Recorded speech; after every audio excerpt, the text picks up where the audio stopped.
Ladies and gentlemen, this evening's opponents, the San Angelo Bandits.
And now, ladies and gentlemen, as we do before each and every school game, we ask that you please rise and gentlemen remove your caps.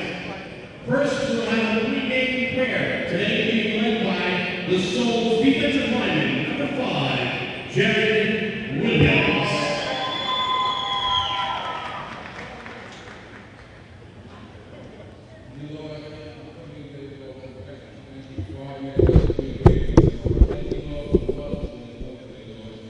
No, we need those women not like so. Just go, come on, the current teams have both teams healthy and injury free. Hey Carter, this is Matt. Sorry about this disaster. This was a total disaster, but I'm ready. I finally got my board going. Yeah, so let's fire that whatever sweeper you want to fire and count me in, okay? Okay, all right. I'll listen for you. Thank you.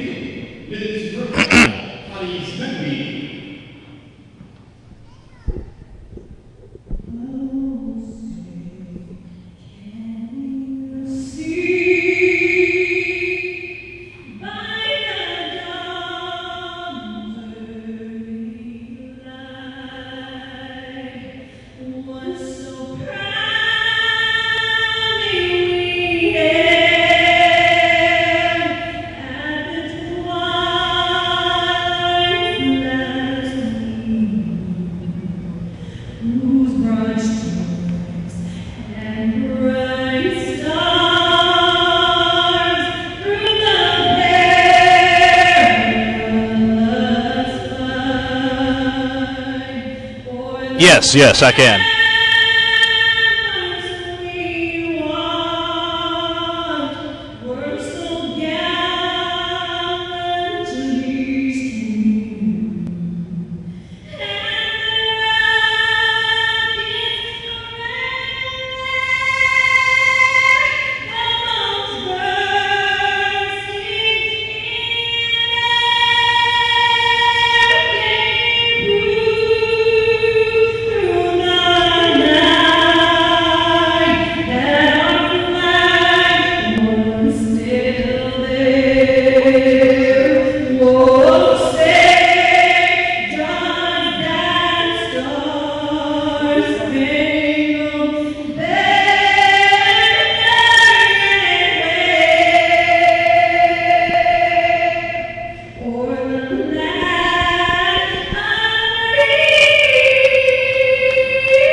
And a good evening to you, everyone, and a happy Mother's Day. It's time now for some San Angelo Bandit football, some high-flying, high-scoring indoor football action.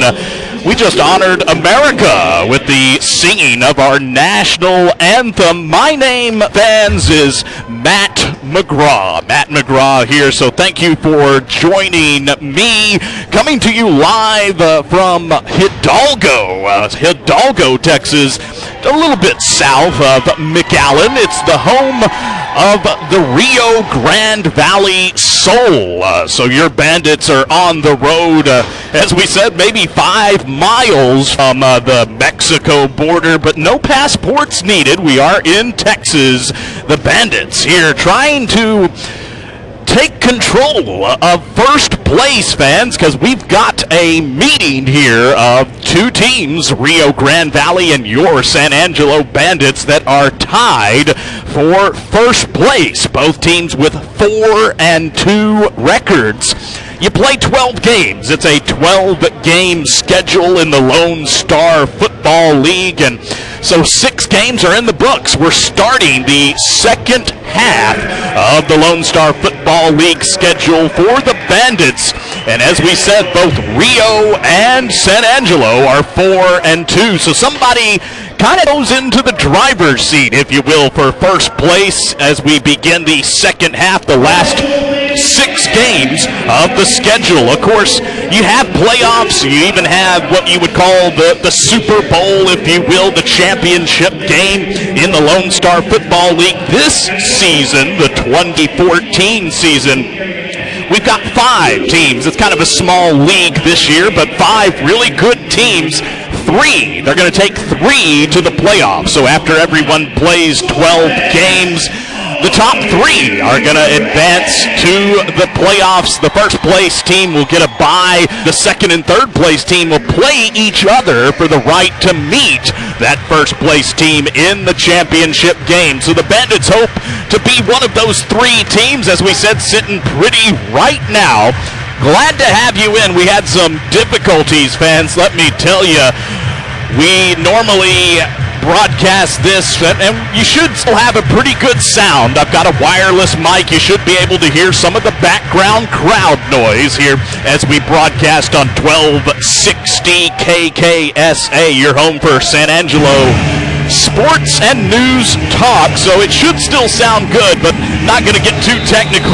But there was a storm that blew through McAllen last night, Saturday night, and it tore off some of the phone lines that we use, and so we had to really be quick on our feet to bring you this game and still have it sound good. So I tell you, I'm using a cell phone, but not talking it straight into a cell phone. So again, it should still sound all right with a professional soundboard and all.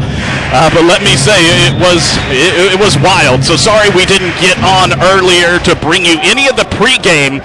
We're ready, fans. The kickoff just happened, and now the Bandits have the ball here to start. Collis back to pass. He's going to throw it down to his left, but it's incomplete. He was under severe pressure, and that was the first play of the game. So the kickoff happened, fans, and I think Rio Grande Valley, the Soul, tried to catch the Bandits off guard with an onside kick, or maybe a squib kick. Regardless, the Bandits were aware of it, and they recovered it in Soul territory. They have it at the 15, fans. So the Bandits are 15 yards away from scoring first in this game. 2nd and 10, Collis back to pass. Scrambling, gonna lob one to Cash, and he catches it. And Cash, fans, that's the nickname for number 3, Lamons Cashmere. Cashmere with the catch, coming up clutch there, and that was good for a gain of 12. A pass complete for a gain of 12 on 2nd and 10, so that's a first down. And all first downs are Best Tex first downs, a proud sponsor of the Bandits. Best Tex lawn and landscaping supply. Collis, a receiver either side, going to turn around and hand it off. Hands it off to Joyner. Alex Joyner is stuffed, though, so they try to give it to the fullback and power it in from the 3-yard line, but they lose a yard. A loss of 1 right there, back to the 4. So again, sorry we didn't have a true pregame to get you ready for this meeting of first place teams, but you haven't missed a second of the play-by-play live from the Valley. And it is this time Benson. Benson in the backfield taking the snap. Not the normal quarterback, but he is stuffed. Combining on the tackle for Rio Grande Valley, number 7, that is Tristan Carter, and also number 35, Michael Hall. So Hall and Carter, and that was another loss. That was a loss of 3 yards. So it backs it from the 4 to the 7. So it's now 3rd and goal, fans. This is the opening possession of the ball game. Had somewhat of an early kickoff, 6:05 the kick. This time Benson again is in the backfield. No, that's Collis. Collis receives it. It was just deep in a shotgun, passes it out to his right, but it's incomplete. So caught me by surprise. Benson, Austin Benson's number 5, our main quarterback. QB Luke Collis is number 6. Normally he takes the snap under center, so when he was way back, that's why I thought that was Benson again. But it was an incomplete pass, so 4th and goal from the 7, and your Bandits fans are going for a field goal to try to get on the board. Here comes Artega.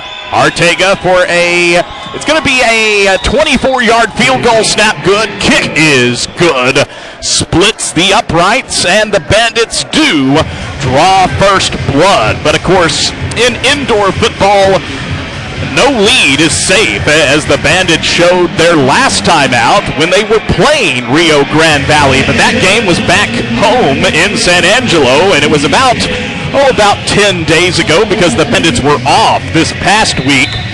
The Bandits trailed that game 32-7, fans. A 32-7 deficit. That's a 25-point deficit, only to see the Bandits rally at home and take a thrilling victory over Rio Grande Valley. 68-67 was the final in that one.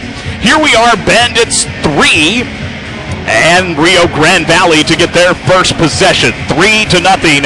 After that 24-yard field goal by San Angelo's kicker, Artega. So now the Bandits to kick off this game. You can also watch this game live on the internet. Video on the internet at America One Sports. That's the America One Sports Network, AmericaOneSports.com. The kick right to left. It's going to be returned here by number 15. He's past the 20. Across midfield at the 25. And that he is brought down there. That was Michael Benson.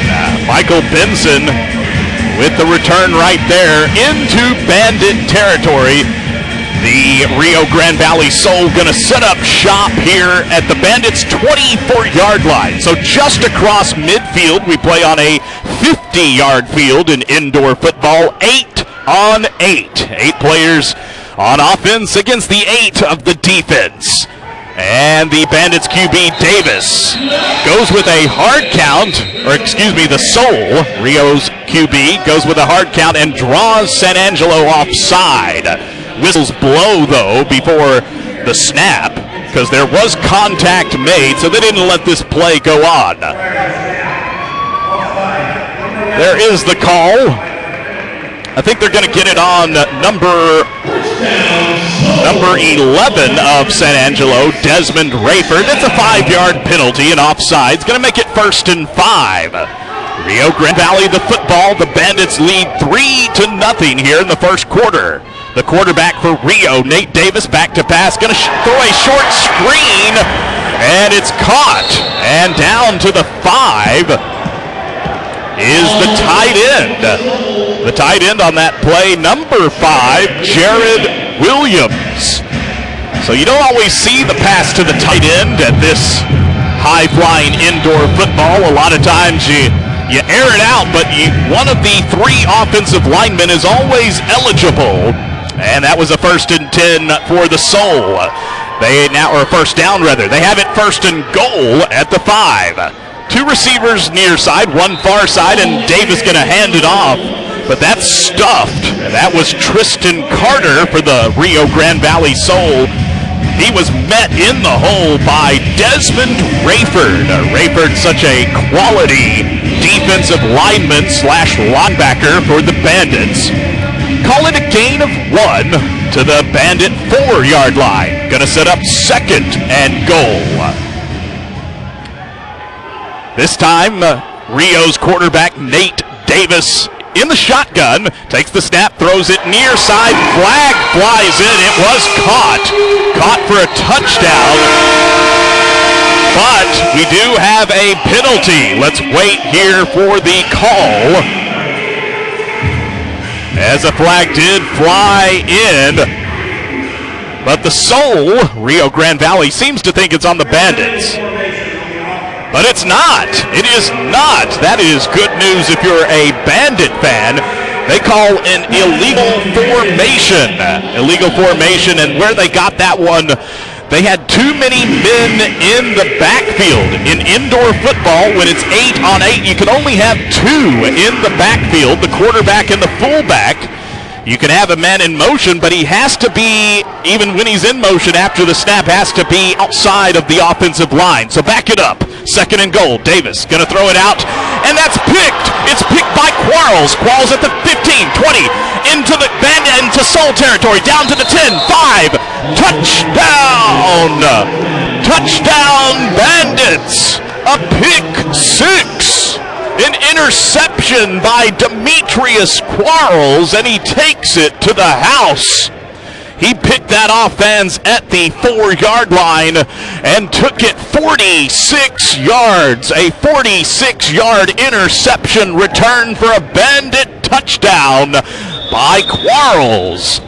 And so it's now 9-0, and here comes Ortega, and San Angelo's kicker. Snap is up, kick this time is no good. It's wide to the left.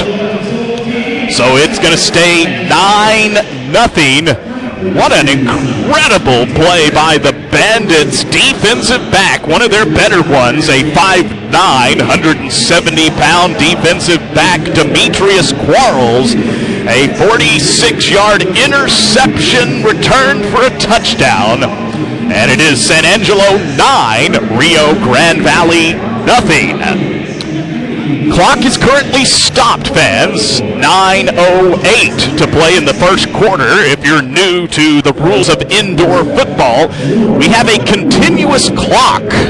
The clock runs pretty much all the time, even after incomplete passes, even when a player with the football goes out of bounds, clock still goes. The only time it really stops is after touchdowns. In the last minute of the second quarter and the fourth quarter, the last minute of each half, that will change to regular time stoppage.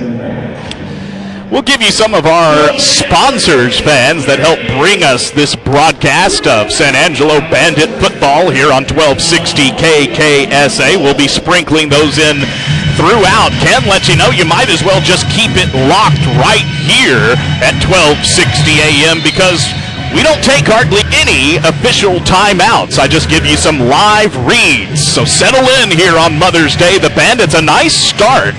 Quick start, 9-0 San Angelo. And the kick goes right to left, and it's into the end zone, but going to be returned here by Benson. Benson past the 15, and then tackled at the 18. That was Michael Benson. He was brought down on that play by Bandit number 4, Devin Johnson. Johnson, a nice open field tackle. So the Bandits got the football first.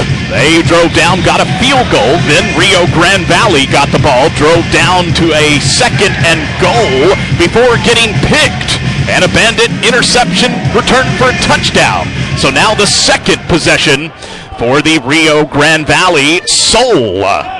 It is Davis under center, a receiver either side. Now one motion near side. And they throw it, though, to the far side of the field, caught by number 11,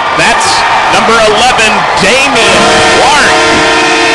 He breaks tackles up the left sideline, and I thought they were going to say that he was shoved up against the padding. When you make a shove of a receiver against those padding of this indoor football, that is considered out, but the officials claim he never touched the padding, and in the end he goes into the end zone, fans. That was a 32-yard touchdown pass. So a 32-yard touchdown pass from Rio Grande Valley quarterback Nate Davis. And yes, as we said, these teams, they played 68-67 last time out. So might want to expect some more of that. Here comes the extra point attempt. Snap good. Araguz, the kick is up, and it splits the uprights. So new score. And again, we are coming to you live from the Valley, the Rio Grande Valley. And we're at the State Farm Arena in Hidalgo, Texas, just south of the city of McAllen. So it's 9-7, San Angelo 9, Rio Grande Valley 7. Bandit football fans brought to us by the YMCA, the San Angelo YMCA. They've got something for everyone in the family. That is why healthy living families get together every day at the YMCA. Call 325-655-9106. 655-9106 for the YMCA. Also, Time Clock Plus. Time Clock Plus cloud technology, software as a service, web-based time and attendance application. Boy, that's a lot of geek talk just to save you a little time. Clock can run over the internet. So yes, Time Clock can run over the internet. Thank you, Time Clock Plus, for sponsoring Bandit football. Rio Grande Valley kicking off here. The kick is a low line drive going left to right and into the hands of the Bandits' Gary Edwards. And he breaks a tackle. He's across midfield. He's down to the 15, down inside the 15. Down to the, going to be spotted to the 10. So it wasn't a deep kick. Edwards started his return at his own 15. But he gets a 24-yard kickoff return, and the Bandits are in prime field goal, or not field goal position, field position at the 11. The 11 of Rio Grande Valley. So the clock runs in the first quarter, less than 7.5 to play. Luke Collis under center. The Bandits going with trips to the far side. Collis back to pass, looking underneath, short, it's caught by Lawan Edwards. Edwards down to the 6 of Rio Grande Valley. So that's a gain of 5 to bring up 2nd and 5. The Bandits can get a first down on this drive. They could get it to the 1-yard line and pick up a fresh set of downs. 2nd and 5 from the 6. And Luke Collis is under center here. He again has trip receivers high side, and he's back to pass. He's looking towards his right, now scrambling, now just going to throw it out of the end zone. And flags fly in as Collis threw that pass away. Matt McGraw, that's me, the voice of the Bandits. Illegal defense, the call on Rio Grande Valley, and San Angelo will take that. They got the linebacker for being outside the tackle box. Now there's very specific rules, fans, on the defense. That's why you'll have this penalty called illegal defense. It brings up an automatic first down. It was just a half the distance to the goal penalty, so it goes from the 6 to the 3, but a first and goal now. First and goal for the Bandits. Collis, the snap, gonna hand it to Joyner, the big fella, plowing over a tackler into the end zone. Touchdown, San Angelo Bandits. And that's a 3-yard touchdown run. A rushing touchdown by number 53, Alex Joyner. And it's 15-7. The Bandits are up by 8. They're going to bring on their kicker to go for 1. Arteaga, number 99. Here's the snap. It's good. Kick is up. And this time the kick is good. He had missed his previous one. So new score, and yeah, just like that, we had a kickoff return into great field position, and then the Bandits cash in with a 3-yard touchdown run by Alex Joyner, and it is 16-7. The Bandits with a 9-point lead, fans, and even in a score where, or indoor football, where of course you can score easy, a 9-point lead is of course still a 2-possession lead. You can only go for 2, so yeah, you can only get 8 at one time, so the Bandits are up 16-7 and up by 2 possessions. So the Bandits set to kick off here. The Bandits are wearing their road uniforms. That means the white. They like to wear the home greens when we play at the Foster Communications Coliseum. But here the Bandits are in the white. That's white football jerseys with black pants. And then green lettering and numbering. Green lettering and numbering on that white jersey. They top it off with silver helmets with the Bandit logo on each side. So kind of a white on black look, as we said, with the green lettering. The kick goes right to left. It's being returned here by Irizarry. He gets it across midfield before he's brought down by San Angelo's number 3, Lamons Cashmere. Cash brings him down.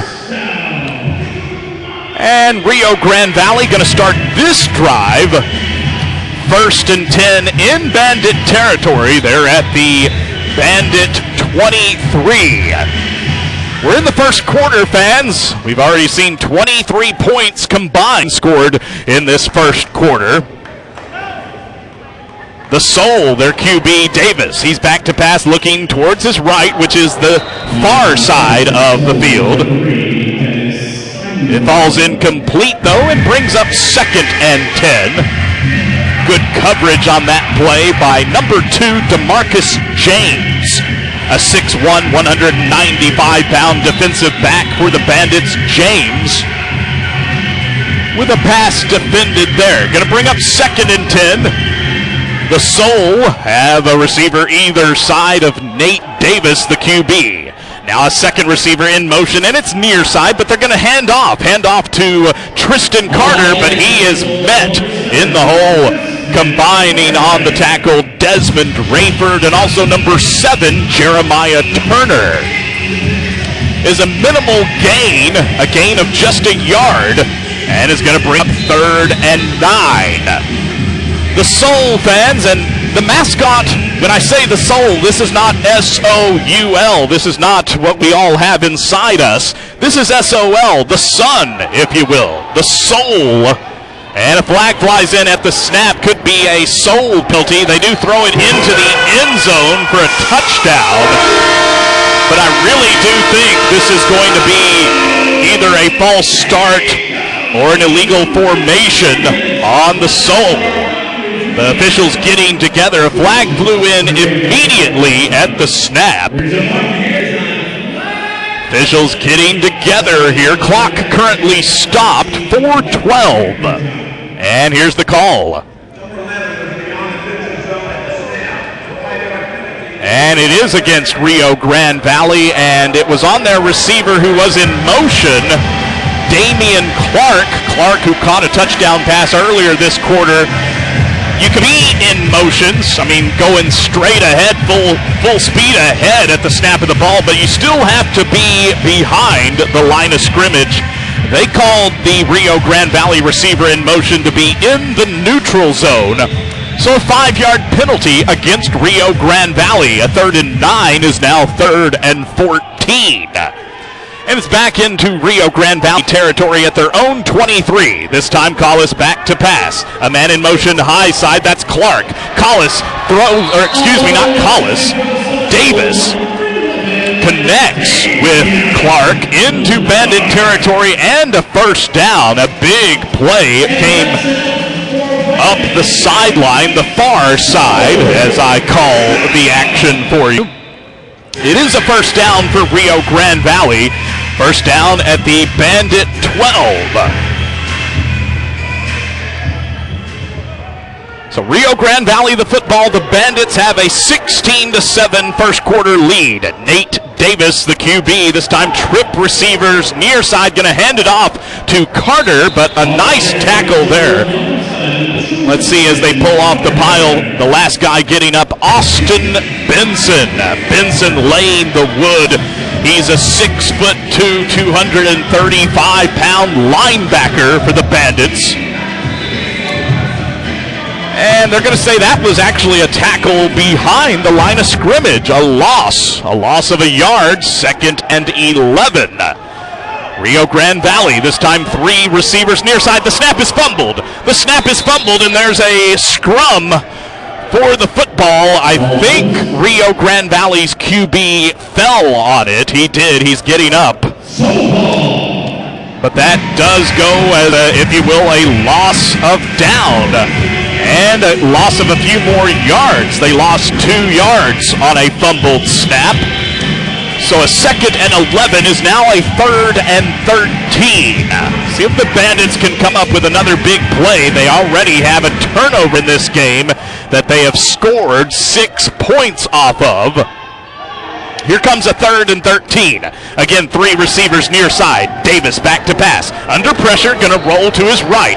Still rolling. Now throwing across the middle of the field. Somehow caught. Wow. Got to tip my hat to the Rio Grande Valley Soul. Their QB, Nate Davis, bought time and eventually connects with Damian Clark. And it was 3rd and 13, but they get on that play 14 yards for a first down. 1st and goal from the Bandit 1-yard line. First quarter's running to an end here, fans. They're going to hand it off. No, it's a QB keeper, right side QB sweep. And he's in. That even fooled me. It was kind of an option.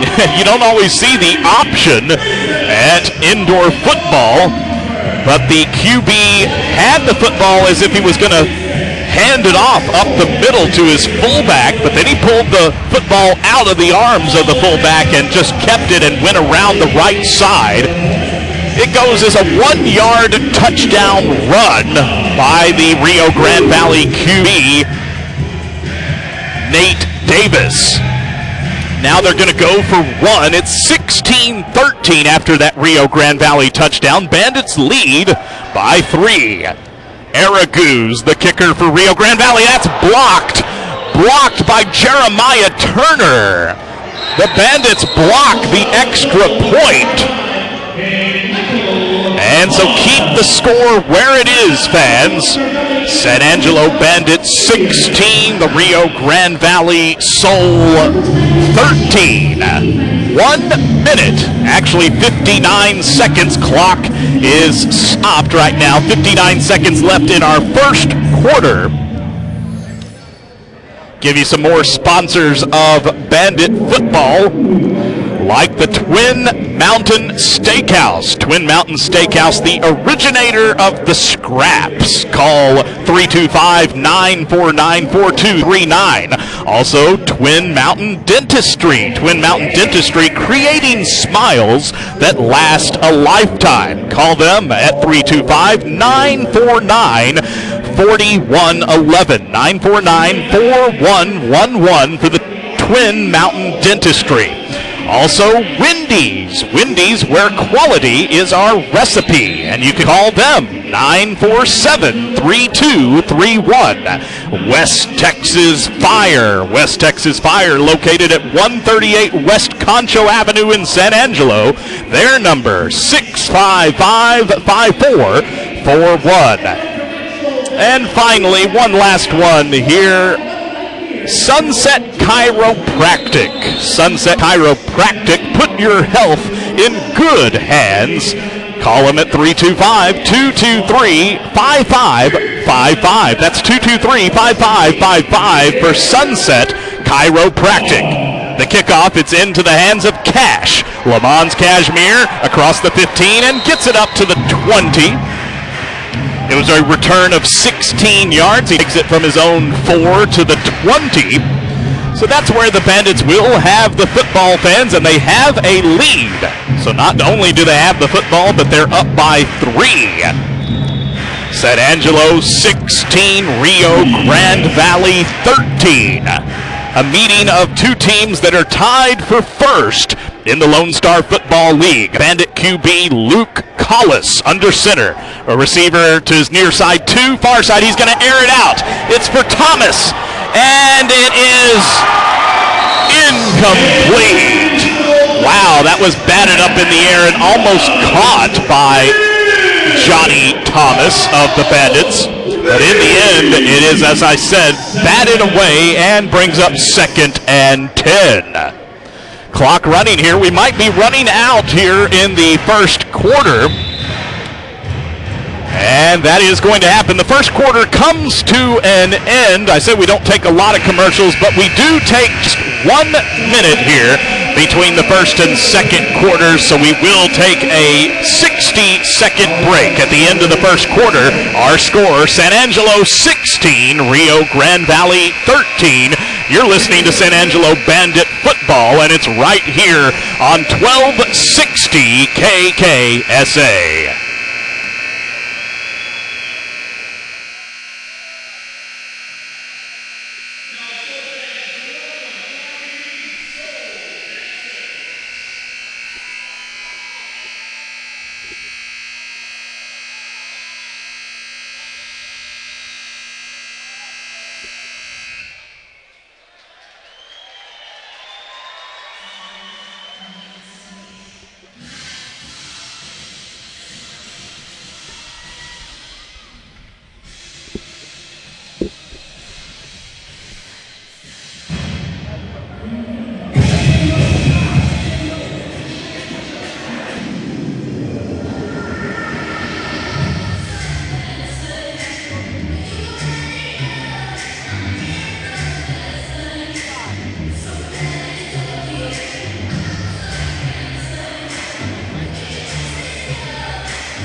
And welcome back, everyone, to San Angelo Bandit Football here on 1260 KKSA.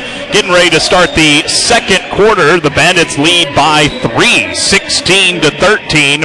Some statistics from the first quarter of play for the Bandits. You've got the Bandits have 3 first downs total. Total offensive yards, just 16. They are being outgained 74 yards to just 16 yards.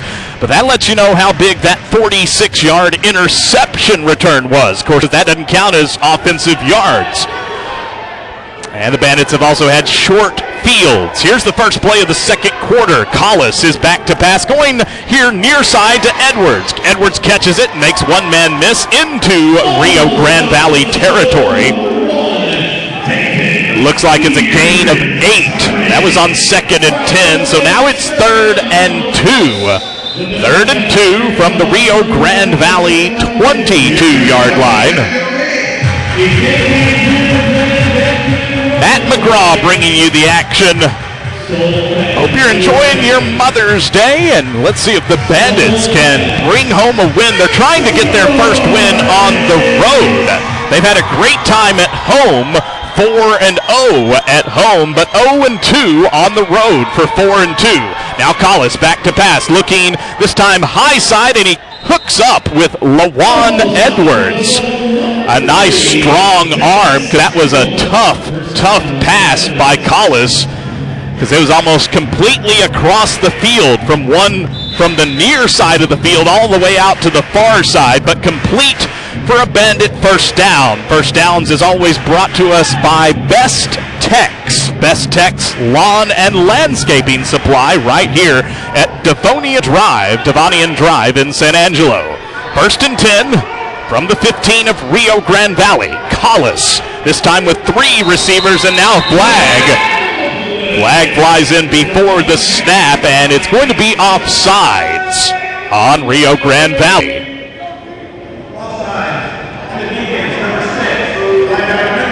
Maybe you can hear a little bit of the referee in our crowd mic there. Always making sure, because they sometimes get really, really loud with the public address announcer. Don't want his voice to drown out our call of the game. 1st and 5 after the offside. From the 10 now. Collis under center. 2 receivers near side. 1 far side. It's Cash. He hooks up with Cash on a post pass across the middle of the field. Touchdown, Bandits. A 10-yard touchdown pass by Luke Collis to number 3. That's Cash. Le Mans Cashmere. So it's now 22-13. The Bandits going to go for 1 here. Arteaga, the kicker, the kick on the way. It is good, but a flag going to fly in here. So we'll wait the call. 22-13 currently pending the flag on what was a good extra point.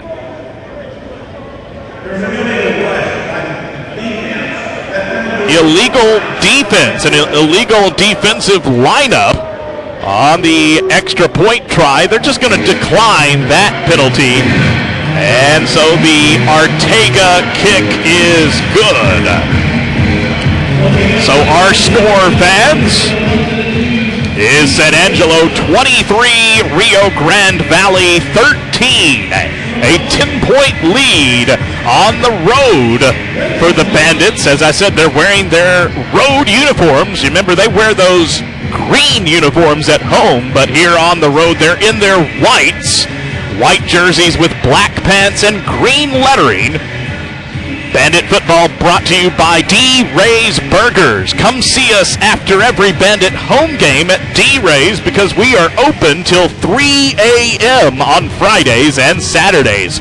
Call D. Ray's at 227-4791. Also, Data Line Office Supplies. Data Line Office Systems specializes in copiers and laser printers, sales and service. Here's a deep kick by Arteaga, going to be returned by Benson. He's at the 5, but almost brought down by Rayford. In the end, Rayford makes Benson move inside to a waiting Cashmere, so Le Mans Cashmere cleans it up. They defended that kickoff return well, because Rio Grande Valley going to have it at their own 13. So the Soul, the Rio Grande Valley Soul, they are 37 yards away from the end zone. And again, when I say Soul, it's not S-O-U-L. It's not what's inside of all of us. It's the sun. S-O-L, the Rio Grande Valley Soul. Here we go. Here's their QB, Davis. Back to pass with 2 receivers high side, 1 near. He's going down the field and hooking up a wide open Danny Young, but then brought down by Greg Yeldell, number 20 Yeldell. But that was a big completion. It was a completion of 24 yards, a 24-yard pass and catch, so a first down. First down for the Rio Grande Valley Soul into Bandit territory. San Angelo 23, Rio Grande Valley 13 in the second quarter. Here is Davis, the Soul QB, 2 receivers near side. Now another one going to join him for 3 receivers. In motion, it's Clark. He airs it out, and it is caught in the end zone. A touchdown, and it was for Clark, number 11, who was the man in motion. So it's now back to a 4-point game. It's 23-19. San Angelo 23, Rio Grande Valley 19. And Rio Grande Valley going to choose to go for 1 here, the extra point. They're going to bring on their kicker. That's number 2, Leo Araguz.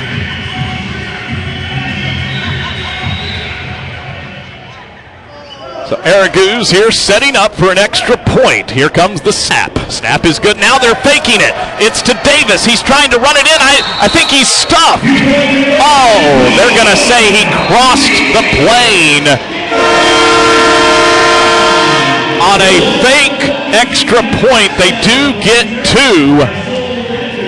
I'm going to have to say that might have been a hometown call right there. It is a close call, a call that could have gone either way on whether that football crossed the plane before. As I said, I thought he was stuffed right at the goal line. A call that could have gone either way goes Rio Grande Valley's way. And so it's 23-21. That is our score. It's a 2-point lead now for the Bandits.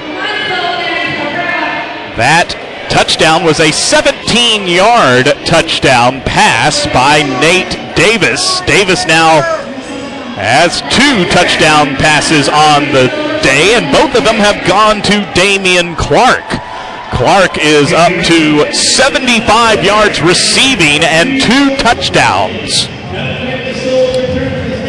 The Rio Grande Valley Souls getting set to kick off here to the Bandits. This kick is going to go right to left. I know those watching this game that might be listening to my audio on the internet feed, they can see all this, but I also provide the extra description for the radio audience. So here comes the kick. Right to left it goes into the hands of Edwards at the goal line. He's at the 5, 10, 15, up the left side to the 20, past the 20, into, well, not quite into Soul territory. Going to be stopped just shy. Looks like they're going to spot it at the 22. The 22-yard line of San Angelo. That was a 22-yard kickoff return. And the Bandits going to have it here, and they are going to be 28 yards away. The Bandits have the football and the lead, fans. We're in the second quarter. 10 and a half minutes to play in the second quarter. Clock running.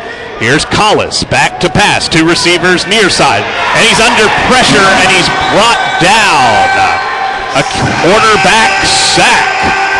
QB sack by Rio Grande Valley's number 96, Chase Nelson. Nelson got through the Bandit O-line and sacks Luke Collis. That goes as a pretty big loss, a loss of 6 yards, going to set up a 2nd and 16. Bandit football, fans, is brought to us also by All About Signs. I'll give you their read in a minute. Here's trip receivers high side. Collis back to pass going that way. He hooks up with Edwards, but it's just a short completion. It's a 6-yard pass and catch. So the Bandits have it back to the original line of scrimmage and going to bring up a 3rd and 10. A delay here for an injury. Let me tell you that All About Signs is San Angelo's only full-service sign company. They can meet all your signage needs from vinyl lettering to full-color digital graphics. All About Signs, San Angelo's hometown sign company, and their number is 949-7168. 949-7168 for All About Signs. Also, Aaron's credit is hard. Yes, credit is hard, but Aaron's is easy. Aaron's is located at 4240 Sherwood Way in San Angelo. Their number for Aaron's is 482-9086. And finally, we'll read you off Allstate. Allstate, a proud sponsor of Bandit football. You're in good hands with Seth Becker at Allstate. For all your home, auto, and life insurance needs, stop by and get a quote at the Southwest Plaza office.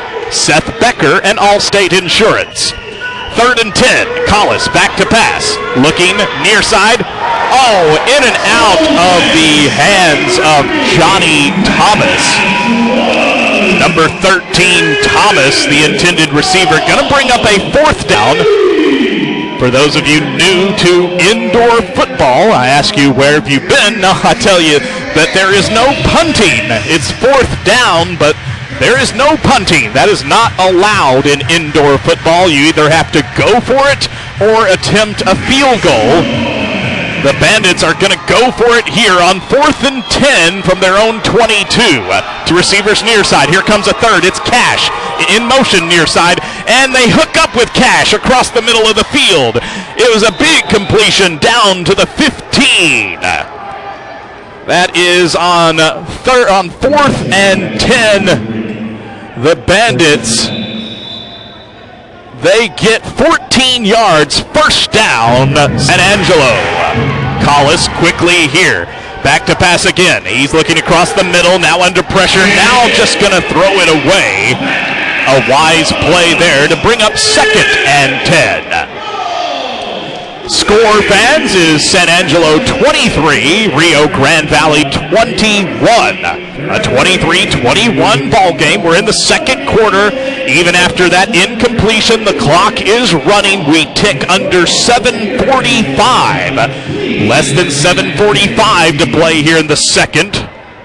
See what the Bandits do here on a 2nd and 10 from the Rio Grande Valley 14. So they're 14 yards away. They've been very efficient so far. No turnovers on the Bandit offense. This time trip receivers near side. Collis going to go near side for Cash.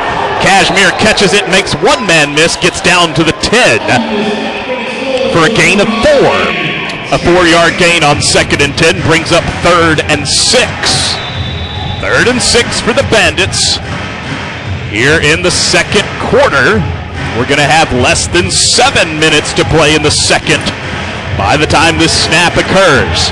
Collis this time a receiver either side, but now that one receiver comes here in motion high side. It's Lawan Edwards, so it's trips high side. Collis back to pass, going out to his left, hooks up with Cash.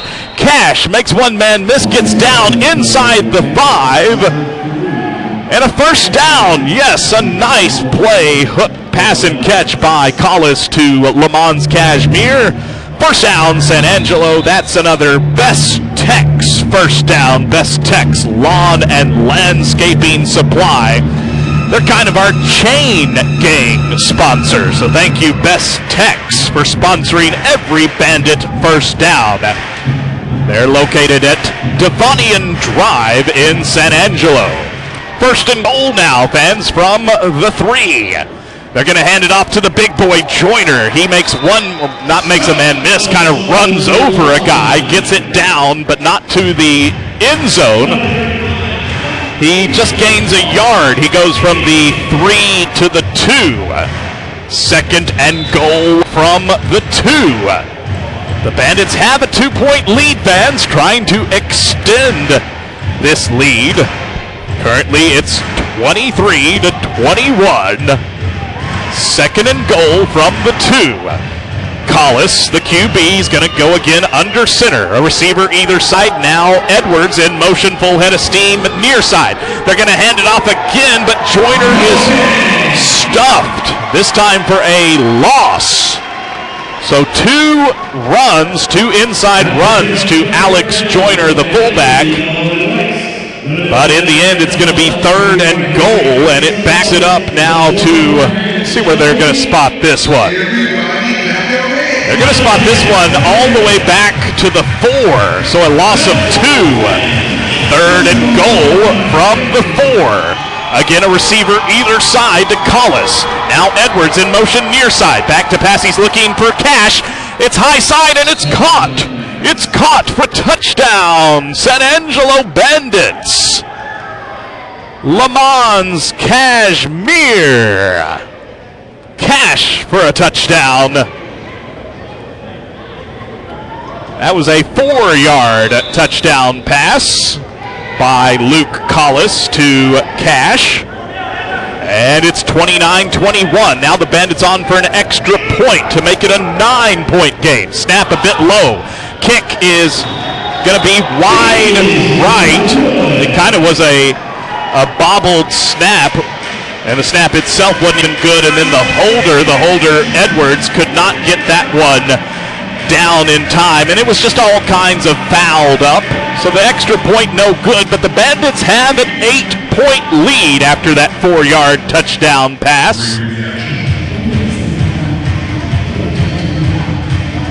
29-21 fans. San Angelo 29, Rio Grande Valley 21. There's 4:20 to play here in the second quarter.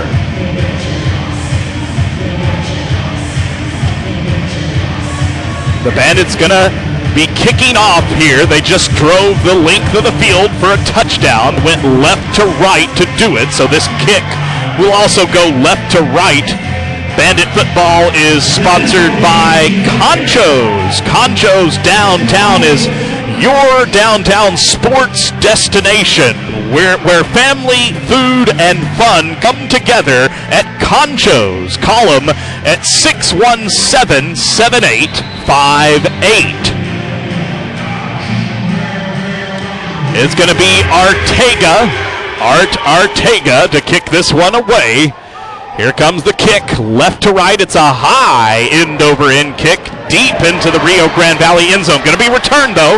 It's number 1, Irizarry. He's out past the 20, out past midfield before Jeremiah Turner brings him down.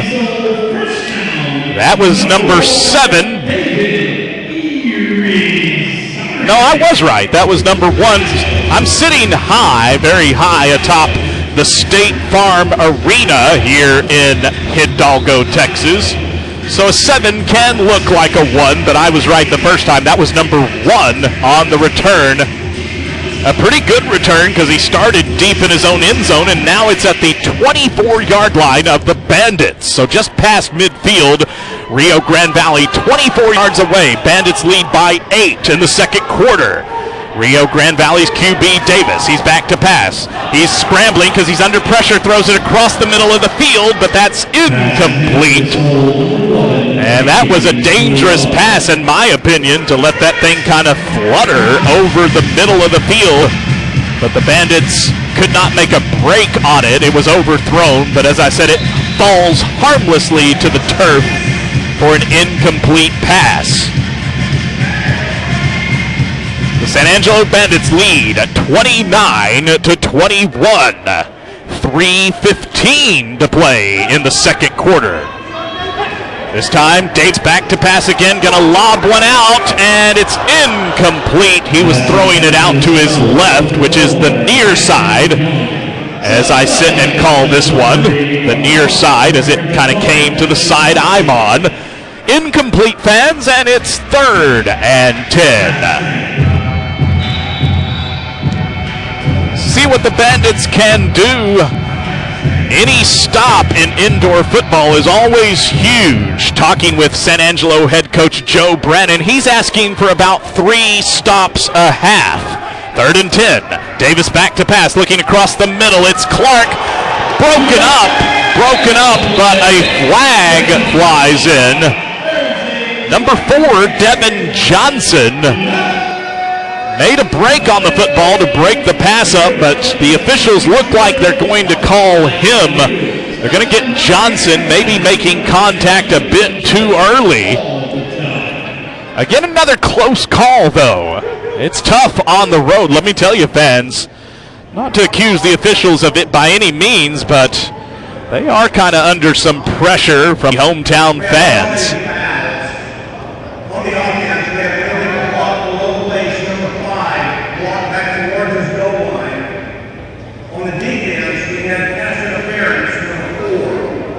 Fouls being read off. Might not be able to hear it all pronounced clearly, but you could tell the ref was announcing a lot. It was 2 penalties, fans, and it was 1 on each team. So that means offsetting. It was a defensive pass interference on the Bandits, but there was an illegal block, a block below the waist on Rio Grande Valley. So we're going to do it again, fans. 3rd and 10. 3rd and 10 from the 24 of San Angelo. Rio Grande Valley hard count, and they're going to pass it out. Flags flying in. It's caught and then fumbled. It's fumbled, and the Bandits recover. But I'm not too excited about a fumble recovery because I do believe, you heard me say it was a hard count. I believe the Bandit D line was offsides. We'll wait for the call. That is the call, offsides on San Angelo's number 7, Jeremiah Turner. Going to bring up a 3rd and 5 now. Less than 2 minutes to play here before halftime. This game does move quickly here with the continuous clock. 3rd and 5, 2 receivers near side. It's Davis back to pass, going across the middle, hooks up for a touchdown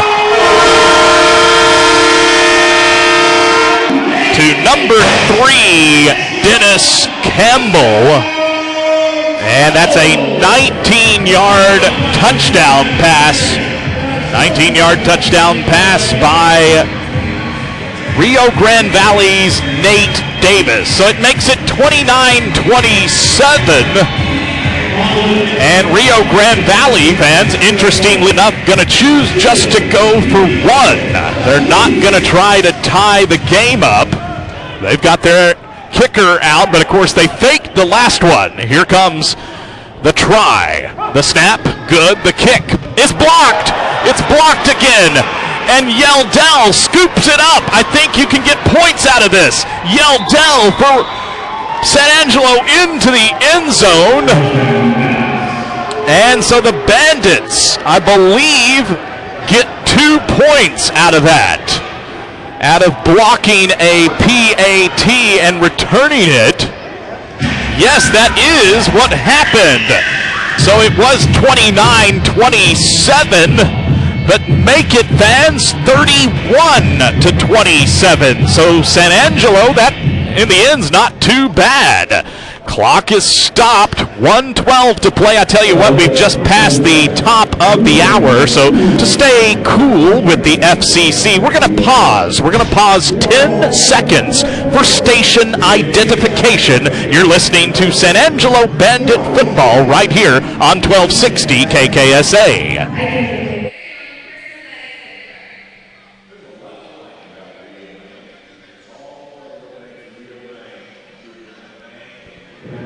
And after that ID, we're ready here for the Bandits. I think they are ready to try to maybe get a few more points here before half, and it's going to be key if they can, because I'll tell you, fans, the Bandits received the opening kickoff of this game, so that means Rio Grande Valley going to get the football when we start the 3rd quarter. So it'd be nice to get some more points here before the half. There's just 1 minute and 12 seconds to play here before half. Of course, you don't need to go anywhere, fans, when halftime hits, because there'll be no commercials played here on 1260. You'll just hear my voice, and I'll give you some stats. We have live stats. Rio Grande Valley, they have a great facility here, the State Farm Arena. They also have great stat keepers. The kick is off of Greg Yeldell, but then out of bounds. So that could have been a live football, because Rio Grande Valley had a kickoff that was touched, which they could have then recovered. But the Bandits luck out. That football goes flying out of bounds, and so it stays with San Angelo. That is the rule. And fans, you're not going to believe this. It's going to be spotted at the 4 of Rio. So that was an unbelievably bad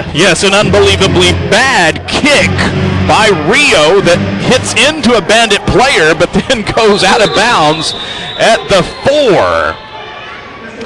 And we have reached the 1 minute warning. Again, it doesn't take long with a continuous clock, but in indoor football, unlike the NFL, when you have a 2 minute warning, we have a 1 minute warning. So a minute to play, and that also means that time stoppage rules are kind of what you're used to. In this last minute, the clock will stop. It will stop after incomplete passes. If a player is going shoved up against padding, going out of bounds, the clock stops as well for that. So it will not be continuous for this last minute.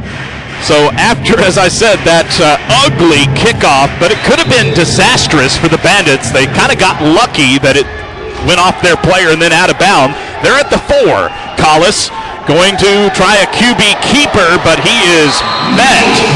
He's met and dropped for a loss. It was at the 4, but now it's back to, let's see where they're going to spot this, the 6. So a loss of 2 brings up 2nd and goal.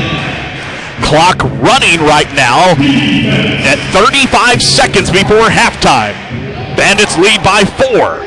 Collis this time back to pass with trip receivers high side. He finds Thomas across the middle in the back of the end zone. Caught for a touchdown, Bandits.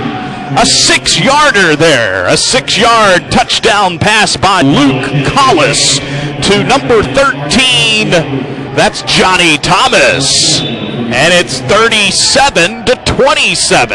A 10-point lead, and the Bandits going for 1 here to try to make it an 11-point game. Snap is high and bobbled. Edwards going to try to make a pass after to try to salvage another bobbled snap. The pass, though, on what would have been a 2-point try is incomplete. So we're going to keep the score where it is. It's 37-27, and the clock is stopped right now, but with only 14 seconds to play before halftime. So the Bandits need to try to cover this kick, and then there might be 1 or 2 plays. This is a really critical part of this game, fans, even though there's a lot of football left to play. You don't want Rio to find a way to score here with 14 seconds. San Angelo wants this 37-27 lead. They want to go to the locker room with that lead. If Rio finds their way in this, I mean, that could be just a huge momentum shift. They would close that 10-point deficit, knowing they also received the kickoff in the 3rd quarter. So see if the Bandits can stay strong here and get to the locker room with a 10-point lead on the road. This is key. Bandits have had trouble on the road. The Bandits, through 6 games, fans, have a 4-2 record. 4-0 at home and 0-2 on the road. So undefeated at home, but winless on the road. So you got to try to steal one if you can, because it's tough, fans, in this league, the LSFL, the Lone Star Football League. It's very, very tough to win on the road. The Bandits are going to kick this one off. The kickoff is going to travel left to right. Again, not only is this game on San Angelo radio here on 1260 AM KKSA, but there's live video online on the internet. Some video with my audio, and it's at AmericaOneSports.com. That's the America One Sports Network, who does put live video online for all Lone Star Football League games. Now they put time back on the clock. They put 27 seconds on the clock when it was at 14. So that was the delay. And I guess the officials were getting together. I did see the clock running after a touchdown, which it probably should have stopped. Here's the kick. It's going to be returned here by Irizarry. He's to the 20. He's across Bandit territory, but then he's shoved up against the padding at the Bandit 22-yard line. And the clock will stop here with 18 seconds. So that play, that kickoff return of 15 yards took 9 seconds. So again, this I can't emphasize how critical this is, that the Bandits maintain a 10-point lead and keep Rio Grande Valley out of the end zone with 18 seconds. Of course, they do have their full allotment of timeouts, does the soul of Rio Grande Valley. Their QB, Nate Davis, under center. 2 receivers high side. Snap is bobbled. Flag flies in, though. And it's going to be, well, I'm not going to speculate here. We'll wait for the call. A false start. False start on The offensive line of Rio, they get number 65 of the Soul. That's a big 335-pound offensive lineman. He stands 6'4". That's a giant. 6'4", 335. Brandon Evans, but Evans, a false start, backs it up. And we're ready here, except now I think the official's going to have to get together again because that was a pre-snap penalty, but the clock did run, so it needs to be back at what it was, 18.6. So it will be a 1st and 15 now after a 5-yard penalty with 18.6 seconds on the second quarter clock. Our score, fans, San Angelo 37, Rio Grande Valley 27.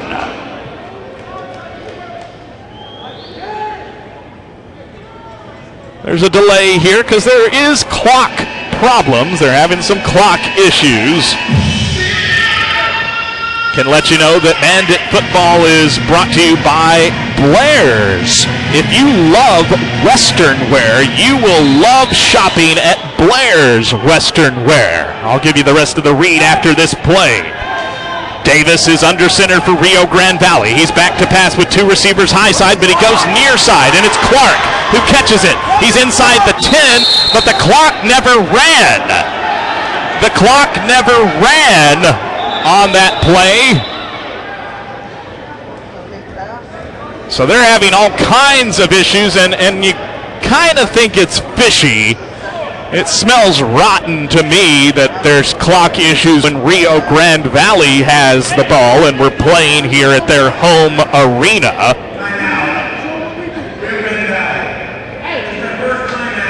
Rio Grande Valley calling a timeout. The clock barely ran at all. It's 16 seconds. But there's no way that play took just 2.5 seconds. That play took at least 7 to 8 seconds. And Joe Brannon is giving the official an earful right now, as he should. I am the home voice of the Bandits. I try not to present too much of a homer broadcast. Never want to try to say the officials are out to get us, but they have totally botched this drive. They're not on top of this, and the calls, fans, the calls are going Rio Grande Valley's way. Even with all of this home cooking, San Angelo still is up 10, 37-27, but Rio Grande Valley close here at the 6. Davis back to pass, going to throw a quick pass to Clark. Clark is brought down at the 1-yard line. Now the Soul going to call another timeout. Stops it at 10.5 seconds. So that play right there took 6 seconds. But again, I think the clock probably, it's 10.5. I think it should be at about 5. But regardless, it is what it is. Of course, in the end, if you think about it, they would still have this play, even if the clock operator here in Hidalgo at Rio Grande Valley's home stadium was not pulling some home field shenanigans. It's now a 1st and goal from the 1, but just 10 seconds. And here's the play. It is a keeper by the QB, and the ball is out. They're going to say touchdown, though. And again, that's a questionable call. A questionable call as to whether that football was coming out before he extended it across the goal line. And another call that could go either way has gone Rio Grande Valley's way. Sooner or later, you would think these would even out. But we've had several questionable calls, and that's part of the game, of course. But as I said, one should go San Angelo way, one should go Rio's. They've all gone Rio Grande Valley's way. 5 seconds, and it's now back down to a 4-point game. And they're going for 1 here. Snap now. They're going to try to take off again on a 2-point try, but he's brought down shy. That's another one of those fake field goals or fake extra point tries because they are lining up with the kicker. but their holder, who is their QB, Nate Davis, he just receives the snap and then tries to push it across. He did that once, but that time it stopped short. So only 5.7 seconds to play, and it's a 4-point lead for your San Angelo Bandits. It's San Angelo 37, Rio Grande Valley 33. That play, that touchdown, was just a 1-yard run, a 1-yard touchdown run by Rio quarterback Nate Davis. So Rio will have to kick off here to the Bandits. So that was key, unfortunately. A 10-point lead is now down to 4. And there is a chance, of course, that the next time we have a drive, it'll be Rio's ball, so they're going to have a chance maybe to go in front. But the Bandits have played an excellent first half here, especially on the road. San Angelo 37, Rio Grande Valley 33. Rio Grande Valley, they're wearing their home dark colors, and that's blue. They're kind of blue and bright orange. Blue jerseys, blue pants with orange trim, orange pinstripe up either side, and the lettering and numbering is white on the blue top. Here is a squib kick, and it's going to be Johnson. Johnson down to inside the 20, and he's brought down with just a second left. Perhaps the Bandits they are going to have time for one play. What is head coach Joe Brennan going to choose to do? He's got his options here. He has one play left with 1 second. They can try for a field goal. It'd be a pretty deep field goal. Be, I believe, a 37-yard field goal attempt. Or they could, of course, line up and try to score here, because you heard me say he got it, Devin Johnson did, inside the 20. It's at the 19. So time for one play. They can either try to hope for a 19-yard touchdown or go for a field goal. They break the huddle here, and I can tell you they're going to go for the touchdown here. Time for one play, and the Bandits at the Rio Grande Valley 19. A receiver either side of Collis. Now other one high side is Edwards in motion. Collis back to pass. Airing it out, and it's picked. It is picked. Now the Bandits, and they're not going to get him. I don't think. He's past midfield. He's to the 10, the 5, the touchdown. Touchdown, Rio. What a devastating blow that one was. That was number 10, Ray Little. Little intercepts that one at the 3 and returns it 47 yards. A 47-yard interception return for a touchdown. Unbelievable. It's not over. I mean, we're just going to reach halftime here. They're going to have time for an extra point or 2-point try. But a 10-point lead, fans, with 27 seconds. The Bandits had a 10-point lead with 27 seconds. It's gone. They're down to 39. They scored 2 touchdowns in 27 seconds. One of those was questionable. It's tough, man. It is tough out here on the road when everything is against you. Heck, even our broadcast didn't start on time because the stupid phone lines down here in the valley don't work. Here's the extra point. It's up. It's good. So we have reached halftime. And after that backbreaker of an interception by number 10, Ray Little of Rio, at the half, it's Rio Grande Valley 40, San Angelo 37. Of course, stay right where you are. We're not breaking for anything. We'll read you off some of the fine Bandit sponsors, and we'll also give you some live statistics.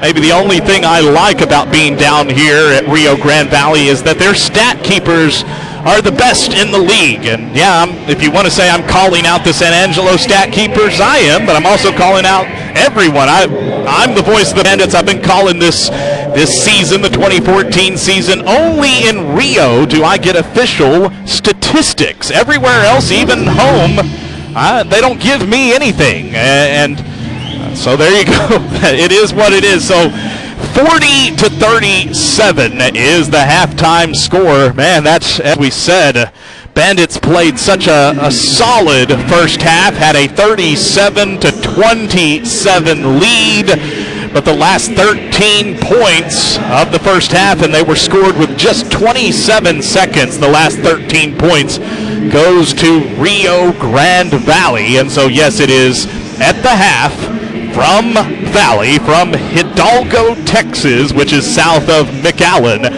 It is the Rio Grande Valley Soul 40, your San Angelo Bandits 37. So a 3-point deficit here. You're listening to Bandit Football on your home for news and sports talk in San Angelo. That's 1260 on the AM dial, KKSA. Let's give you some of our sponsors here and here come the stats. What can I say? That's awesome, fans, and that doesn't happen in San Angelo. So one thing I gotta give Rio Grande Valley credit for is their professional stat keepers. They are better than the ones we have at San Angelo.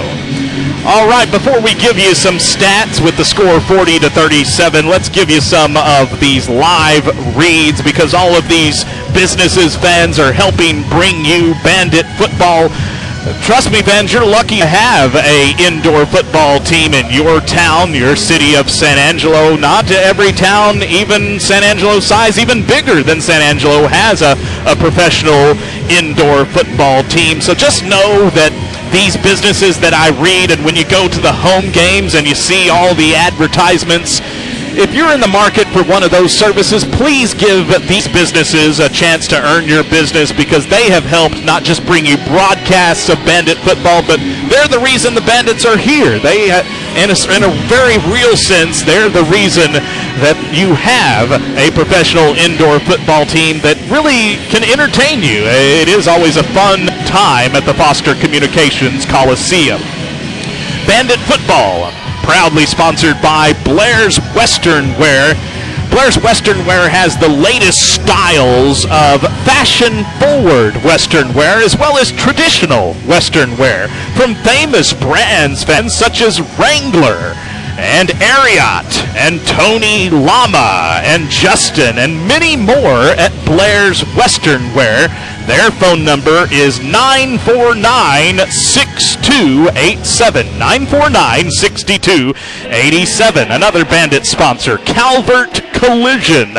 When you choose Calvert Collision, you will be treated with honesty and respect. Every effort will be made to make you feel at home. Give Calvert Collision a call. Their number, 659-2339. 659-2339 for Calvert Collision. Computer Bytes. Computer Bytes is the Concho Valley's connection for custom-built computers, where you will find the highest quality computer systems and components at the best possible prices. They say, let us be your one-stop shop for service and support that you can count on. Computer Bytes, locally owned and operated since 2002, and their number, 223-9200. Concho Valley Gymnastics bringing us Bandit football. They ask, are you looking for recreational or team gymnastics? Well, look no further. Concho Valley Gymnastics has several classes from beginner to intermediate gymnastics. They have a kinder gym, cheerleading, parent and tot classes, and much more. They do gymnastics for children's ages 18 months to 18 years of age. So come on down to see what we have to offer at Concho Valley Gymnastics. And that number is 482-8878. 482-8878 for Concho Valley Gymnastics. Other supporters is DDX Remodeling.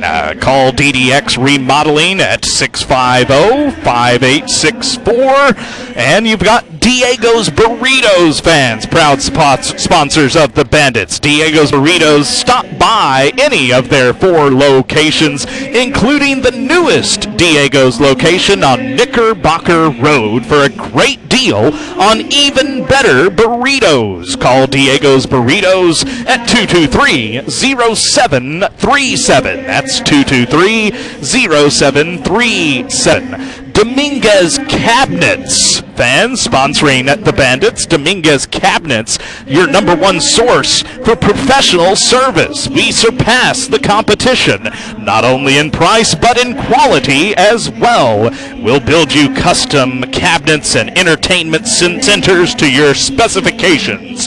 For more info on Dominguez Cabinets, you can contact the man himself, Rudy Dominguez, at 655-4700. 655-4700 for Dominguez Cabinets. One more read and we'll give you some statistics. Dr. DeFee is a Bandit sponsor.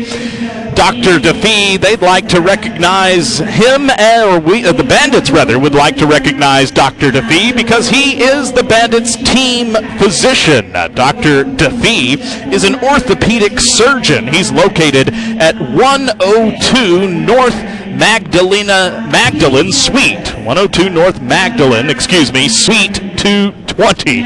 Sorry to Dr. DeFee. So 102 North Magdalene, Suite 220 for the team physician of the Bandits, Dr. DeFee. And you can call him at 658-8020.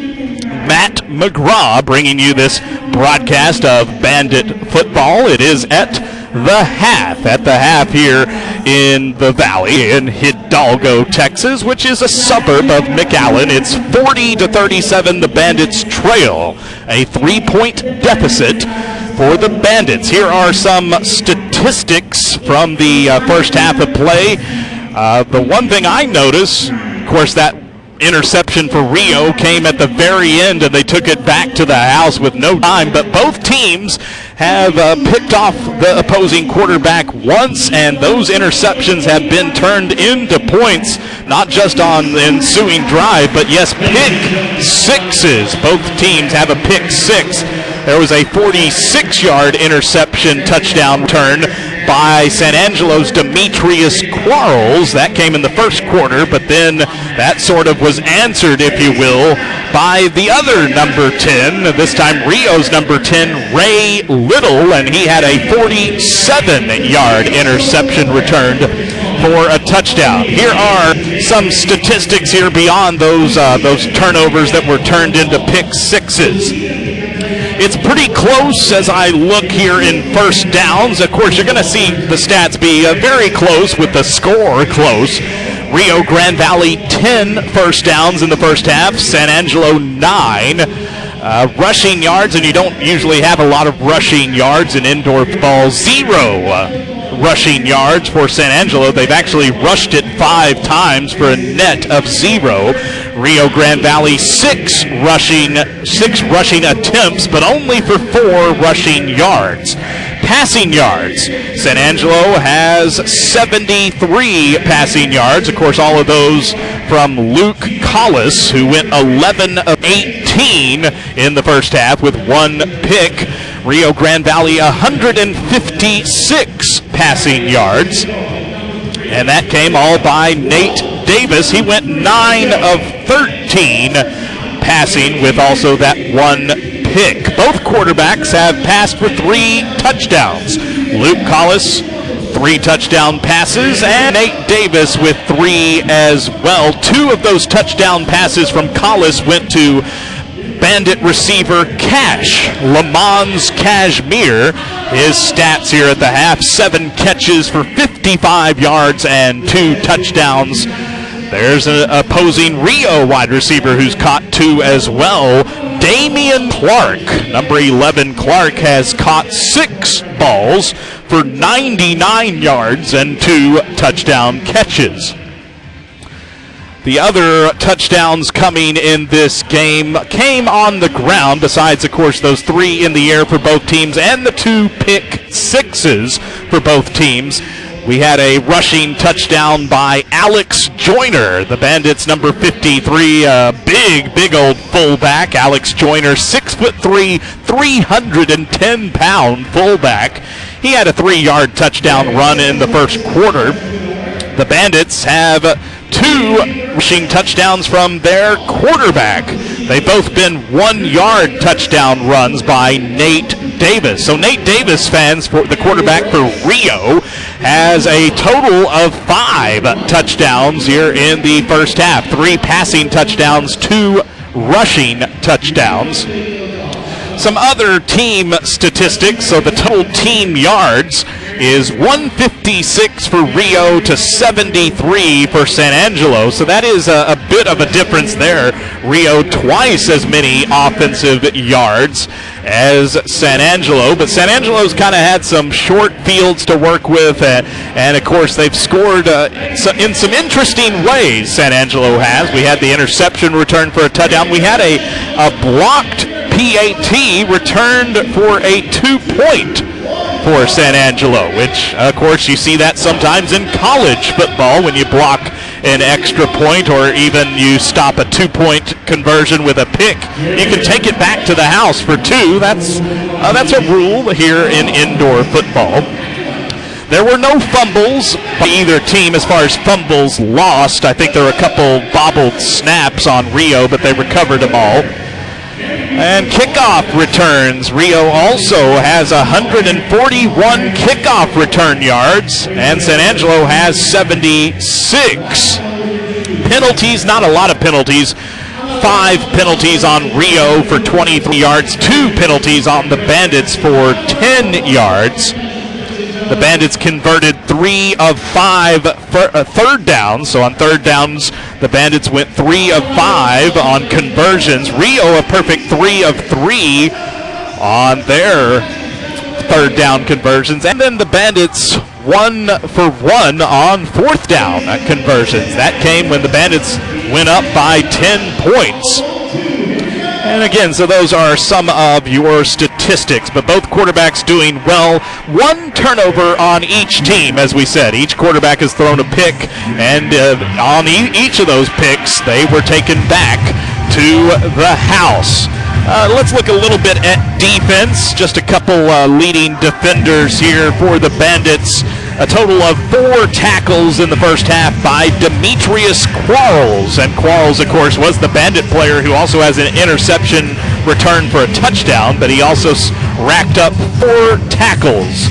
There were 3 unassisted tackles and 2 assists for a total of 4. So 3 solos and 2 assists.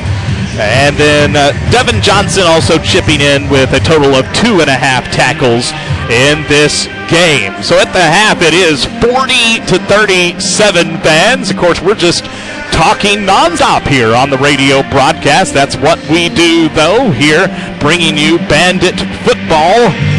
Of course, you have the option of watching this game, not on TV, but on your computer or your internet-connected device. And that's at the America One Sports Network. And you can find them at AmericaOneSports.com. And I'm not next to that setup. I believe my voice is supposed to be on that, but I can't guarantee that it is. It was just a really fiasco, let's just say, to say it the nicest way, just getting on the air here. So it's tough on the road for the teams. I guess it's also tough on the road for me, Matt McGraw, the radio voice of San Angelo. We got here, and we've been here before. San Angelo lost in the second game when they came down to Rio. When I was here the first time, no problems. We had the phone lines were working. Everything was working. Then today, when we were trying to get on the air, no phone lines were working. We had some power issues. But, yeah, you should be listening to a pretty good broadcast overall. You always have to come prepared and be ready to call an audible, if you will, to use football terminology. And as I said, my voice is supposed to be on that internet broadcast on the America One Sports Network, but No guarantees on the way things are going technical-wise as well, but we do what we can. We try to bring you as much Bandit football when they're on the road as we can, and that even with all the problems, we did sign on, and you didn't miss a single snap of the action. Let's give you some more sponsors of Bandit football. We still have some halftime left to burn here before we get back to start the second half, the third quarter here live in Hidalgo, Texas. And you've got Bandit football being brought to you by Elite Physique. At Elite Physique, we strive to exceed your tanning expectations and to provide a wide array of personal and spa services at Elite Physique. Call them at 947-3058, 947-3058 for Elite Physique. Also, Data Line Office Supplies. Data Line Office Systems specializes in copiers and laser printers, sales and service, as well as supplies. Call Data Line for local service on all of your office equipment at 1-800-795-0658. Again, a 1-800 toll-free number for Data Line Office Supplies. Field and Streams, sponsoring Bandit football. Go outside and play at Field and Streams. Call them at 949-7094. Also, H&H Construction, a proud sponsor of Bandit football. At H&H Construction, they ask, can you dig it? Can you dig it? Well, we can at H&H Construction. Also, Hawkins Battery.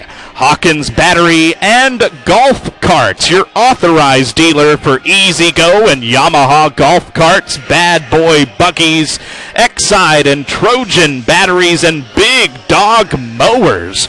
At Hawkins Battery, they offer new, rebuilt, custom, and pre-owned golf cars for the golf course, neighborhood, ranch, warehouse, and they have a large golf car fleet for rentals for your next event. Their shop is stocked with parts, accessories, tires, batteries, and their trained staff can handle your repairs in a timely manner. Call Hawkins Battery today at 655-5319, 655-5319 for Hawkins Battery. Hef's Burgers. Hef's Burgers, located at 2019 North Bryant Boulevard. Call them at 340-1268, 340-1268 for Hef's Burgers. Also, Howard Construction. You're not moving unless you're moving with Howard Construction at 374-6665. That's 374-6665 for Howard Construction. Joe's Italian Restaurant, fans. They say you've tried the rest. Now try the best here at Joe's Italian Restaurant in San Angelo. Their number, 486-9339. Another proud sponsor is Johnny Carino's. When does a restaurant become more than a place to get something to eat? When does eating out become a great experience? This is our purpose at Johnny Carino's and what we strive for every day. Bandit football sponsored by KSJT. KSJT Radio is two great stations, two great sounds, loud and proud. KSJT La Grande and KPTJ Tejano 104. Lock it in at KSJT. And Milagros Wine and Spirits, sponsoring the Bandits. They're located at 1529 West Avenue Inn. At West Avenue Inn, and their phone number for Milagros is 486-2612. Neighbors Construction. Neighbors Drilling owns and operates the world's largest land-based drilling rig. and has one of the largest completion services and workover and well servicing rig fleets in North America. They can help you out with that rig fleet at Neighbors Drilling. Call them at 651-2622. Names and Numbers sponsoring the Bandits. 5-star phone books located at 1131 Knickerbocker Road. The Names and Numbers phone book. Also Ozona Cable. Ozona Cable and Broadband located at 906 11th Street in Ozona, Texas. Call them at 392-3323. A few more before we start the third quarter. Paint Specialty. Paint Specialties located at County Road 420 in San Angelo. And you can call them at 653-6973. 653-6973 for Paint Specialty. And finally, Robles Roofing. Robles Roofing is located at 1920 North Chadburn in San Angelo. Call Robles Roofing for all your roofing needs at 655-2416. And the Bandits received the first quarter kickoff, so they do have to kick off to Rio here to start the third.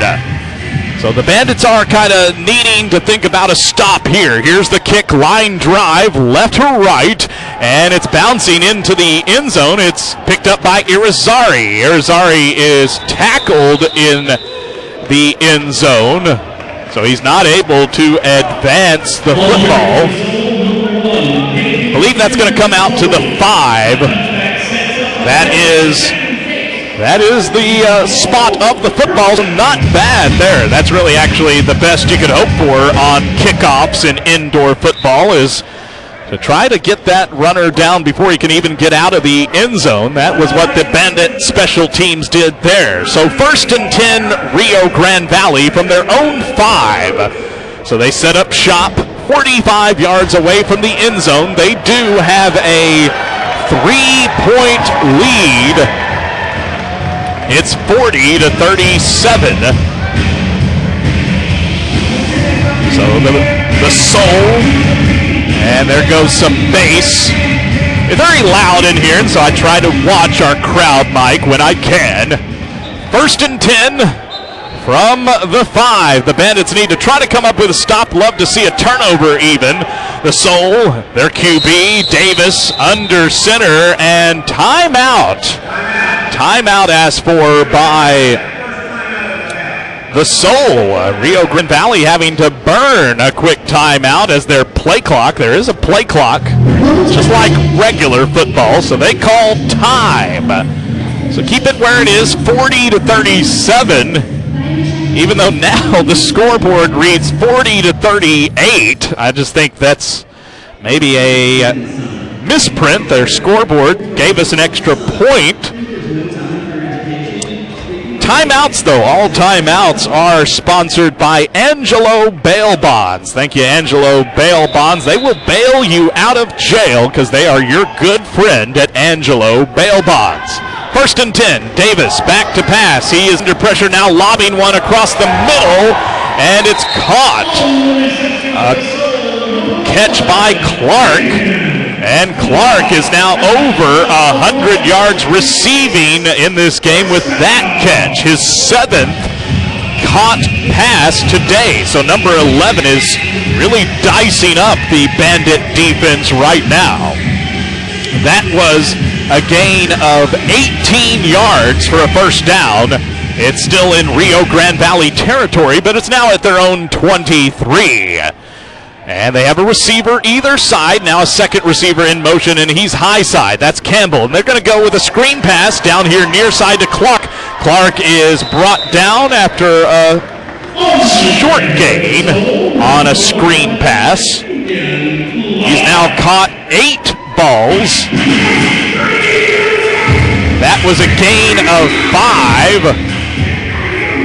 So he's up to 122 yards receiving is Damian Clark. 2nd and 5, the football now in Bandit territory at the San Angelo 22. Rio Grande Valley, the ball and a 3-point lead. A receiver is in motion. It's Campbell. They're just going to toss it to Carter, the fullback, and he goes around the right end and was looking to get that first down on a 2nd and 5. He gets 4. He picks up 4 yards on the ground to make it 3rd and 1 before he was brought down by number 7 of San Angelo, Jeremiah Turner. Turner on the tackle. We're in the 3rd quarter, fans. Rio Grande Valley 40, San Angelo 37. 13 minutes and counting in the 3rd. Here's the 3rd and 1. They're going to throw a short pass, but it's behind the receiver and incomplete. Davis, that just was well behind the receiver, even on a short pass. So it brings up 4th and 1. Can the Bandits get a much-needed stop and give the football back to their offense? 4th and 1 from the San Angelo 19. Davis under center with a receiver on either side. Here comes a second receiver near side. Full head of steam, and then a snap, and they're going to lob it, and it's caught for a touchdown. A flag is flying in. But the official is signaling that it is offside on San Angelo. Another of those hard counts.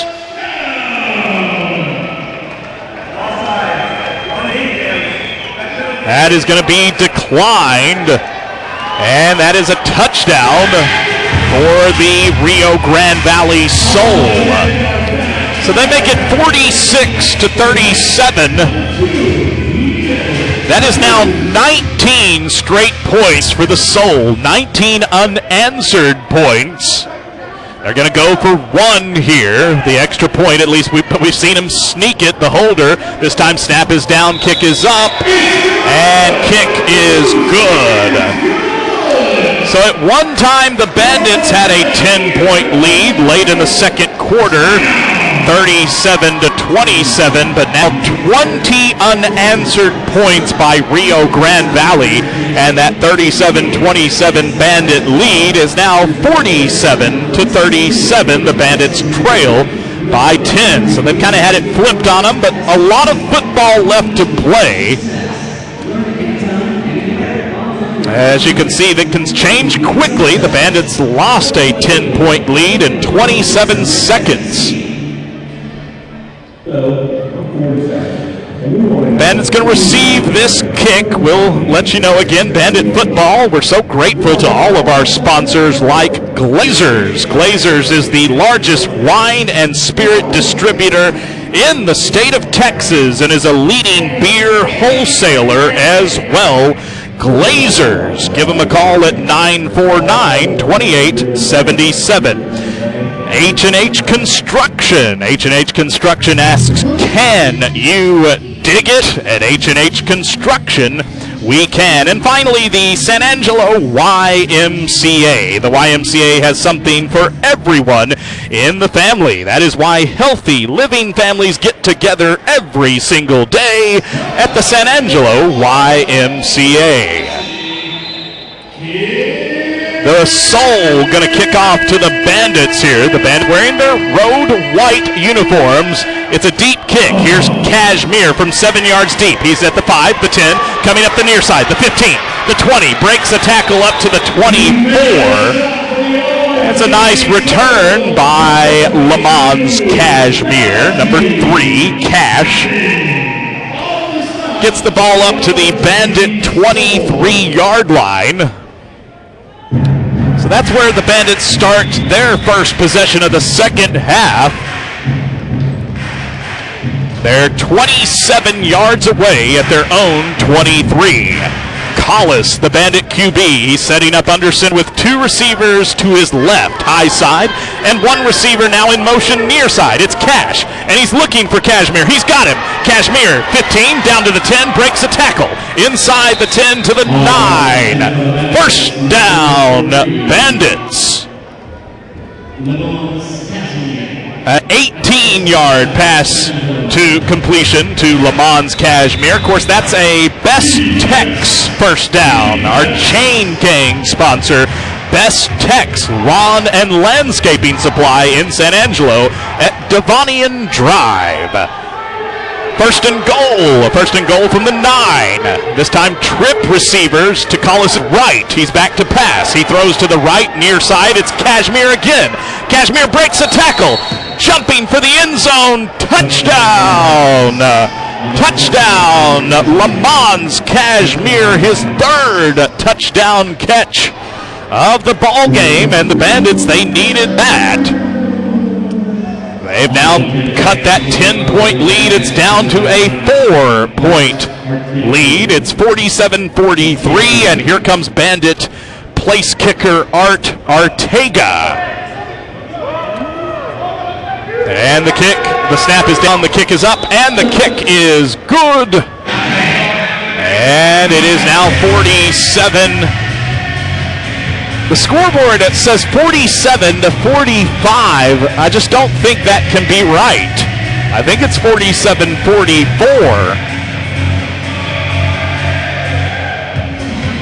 It should be a 3-point game. Maybe we'll take it for all the calls that have gone against us in this game. But I just think that is an error, if you will, on the scoreboard operator. So I'm going to keep it where I think the score is, which is 47-44. It's a 3-point lead for Rio Grande Valley. So that was a 9-yard touchdown pass from Luke Collis to Lamons Cashmere. As we said, touchdown catch number 3 on the evening for Cash. The Bandits to kick off here, fans. After driving the length of the field, they went left to right. So this kick, here it comes. It's a line drive. It goes left to right into the hands of number 5, Williams. Williams at midfield. Going to be brought down, though, immediately after he fielded a low line drive kick right at midfield. I think he got a gain of 2. So it's going to be at the 23. The 23-yard line of the Bandits.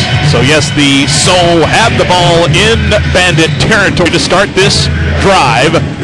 Clock, fans, again, it's running because it runs all the time. 10 minutes. 10 minutes to play in the 3rd. The Bandits trail 47-44. Here's Nate Davis back to pass, looking now going to pump fake, now goes to Clark. Clark caught at the 9, inside to the 6. Somehow he was able to find another opening against that Bandit D. Clark is just having a whale of a game, now up to 140 yards receiving. I mean, 140 yards receiving is an awesome day when you're on a big field, but it's even a very respectable day when you're on a 50-yard field. First and goal. It's from the 7, actually. Here's the snap in shotgun. Davis going to try to play the option. He fakes a pitch and keeps it and gets it to the 5 before he's brought down by number 20, Greg Yeldell. GY brings him down. It's like just a gain of 2. So it's 2nd and goal from the 5. The Soul break the huddle here, and they put Davis under center. They have 2 receivers to his left, and here comes one to his right in motion. And they toss it to Carter, and he breaks a tackle, and he's into the end zone. Touchdown, Rio Grande Valley. So they are now back up by 9 points, 53-44. That one going to go as a 5-yard run, a 5-yard touchdown run by Rio's number 7. That's Tristan Carter. And here comes the extra point try, except time. The play clock is ticking down. Although I think even the play clocks don't work here at State Farm Arena. Not much, fans, is really working as they're blaming it on a huge storm, they said, that rolled through, and here comes a flag. It is delay a game, but who would know with no play clocks? But the officials keeping it down on the field, so they ruled that the play clock had expired. 53-44 is the score. Now they are going to get ready here for a PAT try, but this will be attempted from the 14. So a 24-yard PAT. Kick is on the way, and it's off the upright. No good. No good, so that will keep it at a 9-point game. The spread is 9. It's 53-44. Rio Grande Valley 53, San Angelo Bandits 44. Clock stopped right now. They do stop it after touchdowns. 7:49. 7:49 on the clock in the third quarter. So still a quarter and a half for the Bandits to try to steal one on the road. All the teams in the Lone Star Football League play so well at home. The Bandits no different. The Bandits 4-0. They played 4 home games in San Angelo and won them all. So thank you, home fans. Bandits have just played 2 games on the road and have lost both of those. So that should let you know the home-road discrepancy. 4-0 at home, 0-2 on the road. So a 9-point deficit for the Bandits. They're going to get set to receive this kickoff. Kickoff going to be taken by the place kicker for Rio Grande Valley. That's Leo Araguz. So Araguz to kick this one off. Back deep for the Bandits. You do have Cash, the speedy Le Mans Cashmere. And the kick, it's a low line drive going right to left, and it's fielded by Edwards. Gary Edwards past the 20 into Soul territory because he crosses the 25 and gets it down. Let's see where they're going to spot this one. Looks like they're going to spot it at the 22. Yes, the 22 of Rio Grande Valley. So San Angelo starts this drive in Rio Grande Valley territory. They're 22 yards away from the end zone, and they trail by 9.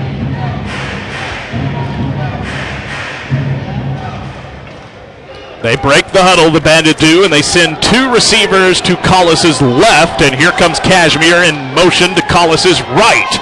And Collis going to just do a handoff, though, to the big fellow, the fullback, Alex Joyner.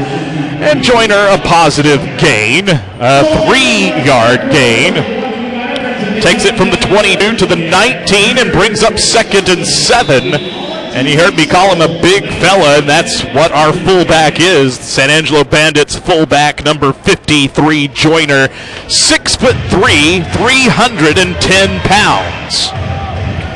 2nd and 7. Collis, this time all 3 receivers trips to his left. He's going to go out there, and he hooks up with Edwards. Edwards inside the 10. That was a quick pass and catch, but it worked, fans, for an 11-yard gain on 2nd and 7. First down for the Bandits. Another Best Tex. Best Tex Lawn and Landscaping Supply is the Chain Gang sponsor.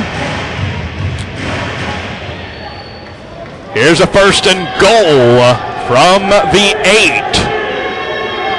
3 receivers this time, trips to Collis's right. He pump fakes to the right. Now buys time. Now hooks up across the middle to Thomas. And it's a touchdown.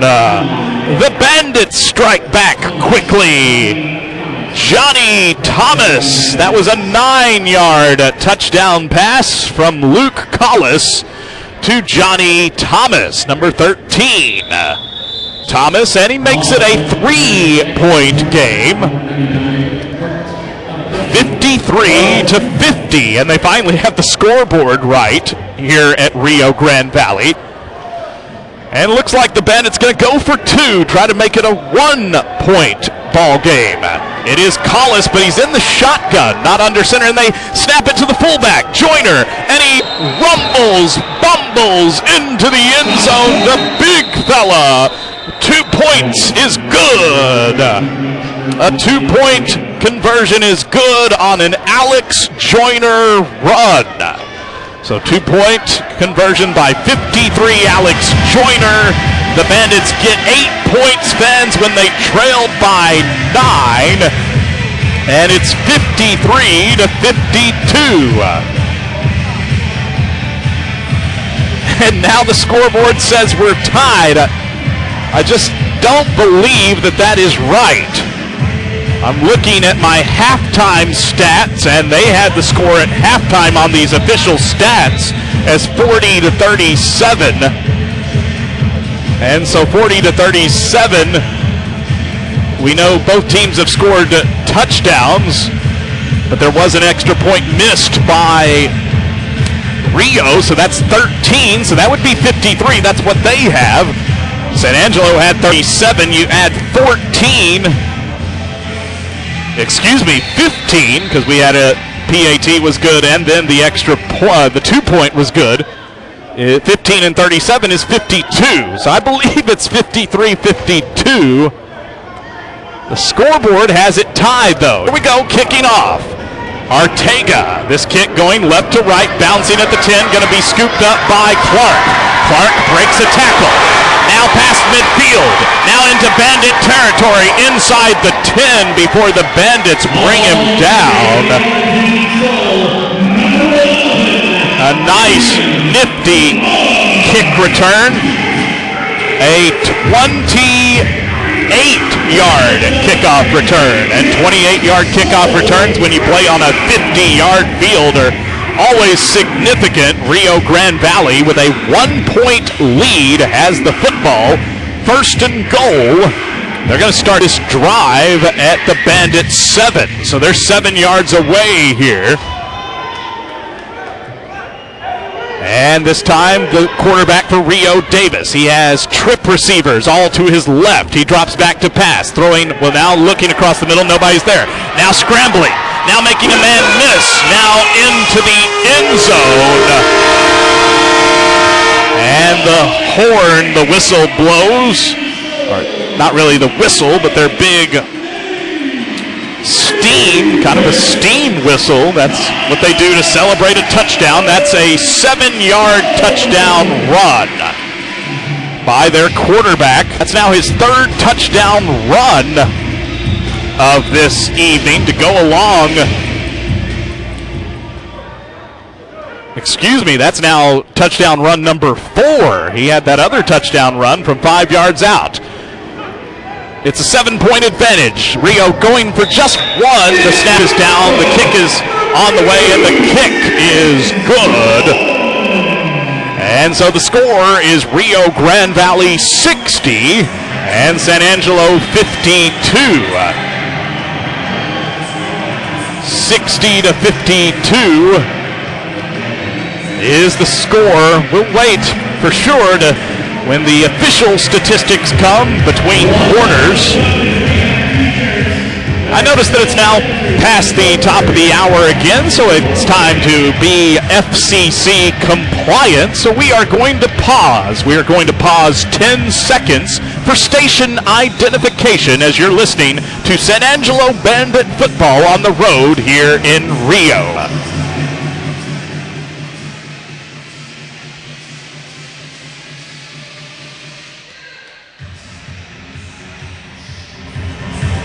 And we're back, fans, with Rio Grande Valley set to kick off.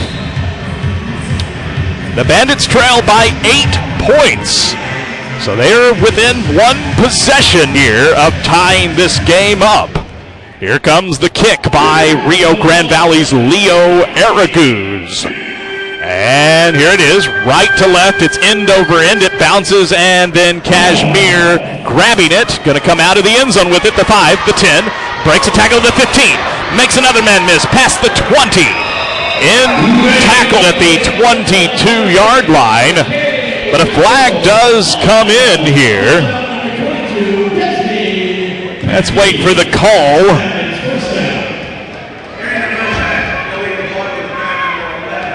They're calling an illegal block in the back on number 11 of San Angelo. That's Desmond Rayford with a block in the back. So it erases what was a nice kickoff return by Kashmir. And it brings it all the way back.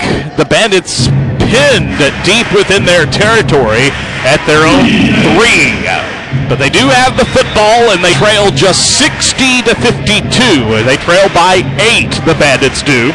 They're 47 yards away, and they're going to travel this drive left to right. Collis under center.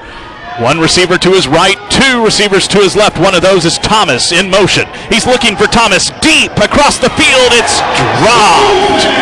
Unfortunately, that was a great pass by Luke Collis right in the hands of Johnny Thomas, but he drops it. So it's incomplete and brings up 2nd and 10 from the Bandits' own 3-yard line.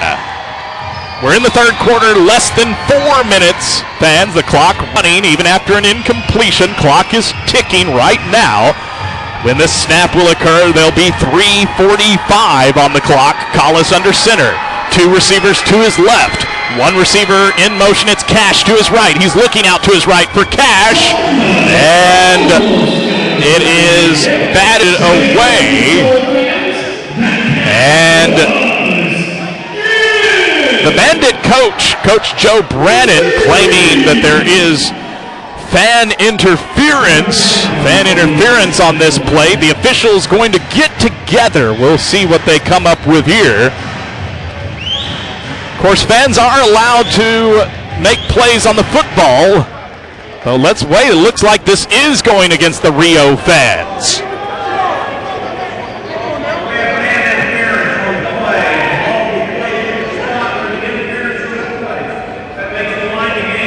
We have fan interference, so that's something you rarely see because fans are allowed to go for the ball when it comes across that padding, but these fans reached out across the padding when the ball was in play, so they're called for a penalty, an automatic first down for the Bandits at the 15, which is where the penalty occurred.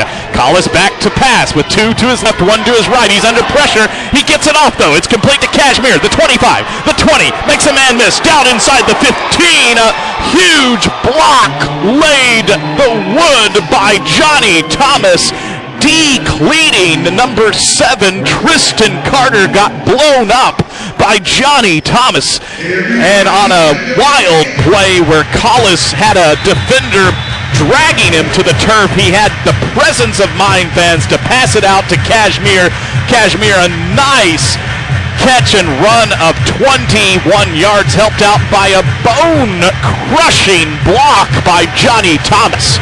Here we go. Bandits trail by 8. They're at their own the Souls 15. They're 15 yards away. Back to pass. Cross the middle of the field, but that one is in. Wait a minute. It's not incomplete. It's a touchdown. Touchdown, Bandits. I said it was incomplete because it hit the padding, but there is a rule, fans. The padding is not necessarily out. What happened is the ball hit the padding and bounced straight up in the air. So that's not out. That's a live football. It bounces off the padding into the hands of LaJuan Edwards for a 15-yard touchdown. And the Bandits going to go for 1 here. Ortega, number 99, our kicker. So I'm now going to go with the score. I'm not sure what I missed, and we'll check the stats when they come, but we're going with the score that's on the board. The kick is up, and it's no good. So it is Rio Grande Valley 60, San Angelo 59. So that PAT no good. I swear the Bandits were down by 8, not 7. But they scored a touchdown, and we're going to go with that they were down by 7. That touchdown by LaJuan Edwards makes it a 1-point game.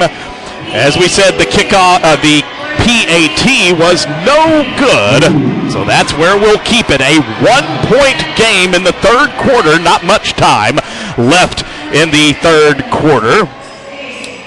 1:54 on third quarter clock. Of course, with the contract the Bandits have signed with Foster Communications, the radio station, Foster does play 2 minutes of their own commercials in our broadcast. 1 minute came between the first and second quarter, so we will be breaking here in a little while between the third and fourth quarter for just a quick 60-second timeout.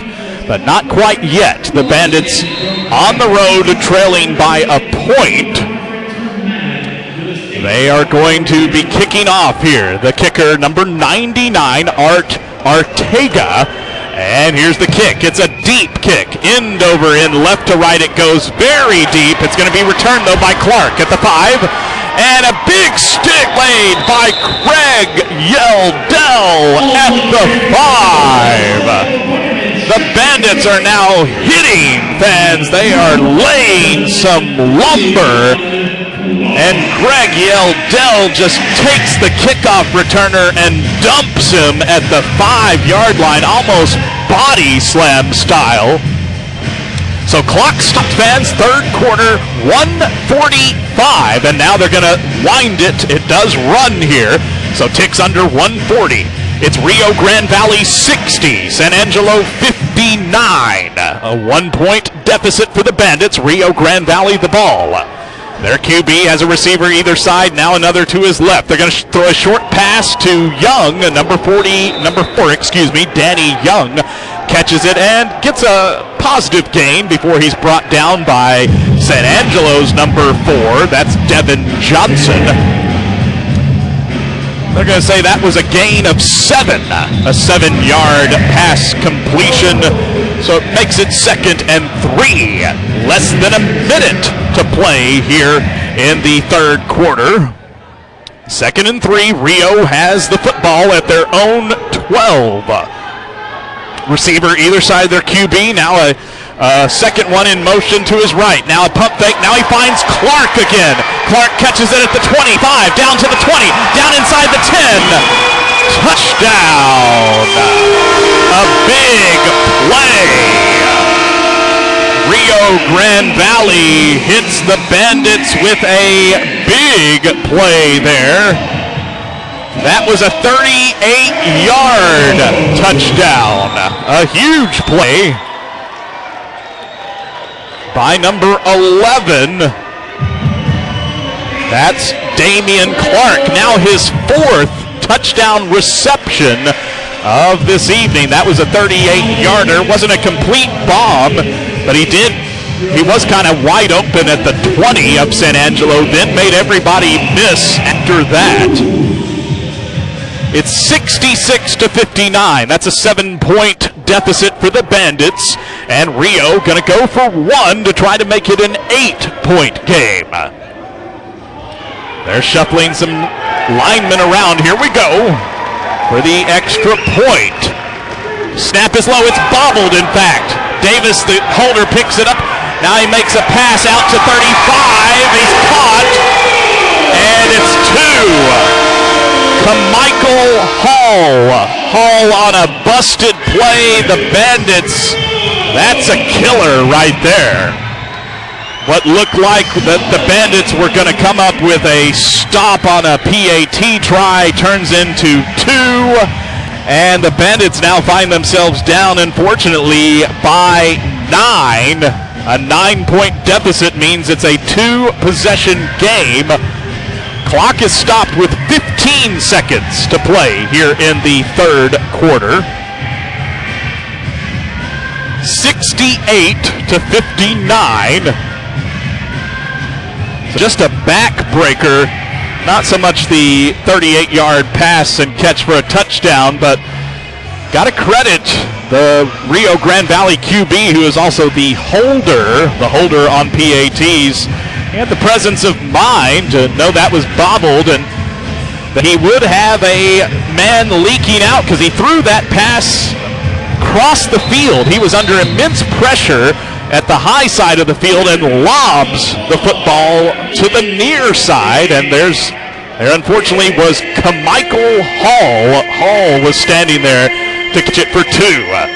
Here we go. The kickoff is a low line drive bouncing kick, and it's up and over the padding. And that is a legal kick, though. There's nothing wrong with that one. You can't kick it straight out of bounds, but you can kick off where it bounces in the field of play and then up and over the padding. So the Bandits on the road, 10 seconds to play here in the third quarter.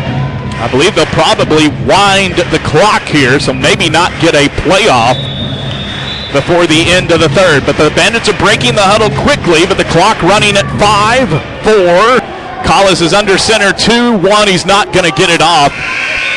That's the end of the third quarter. So we have one final quarter to play. Can the Bandits get that elusive, hard-to-find road win? They do trail by 9. It is Rio Grande Valley 68, San Angelo 59. We're at the end of the third quarter, so time for a quick break. We're going to break for 60 seconds here as you're listening to San Angelo Bandit Football live on 1260 KKSA.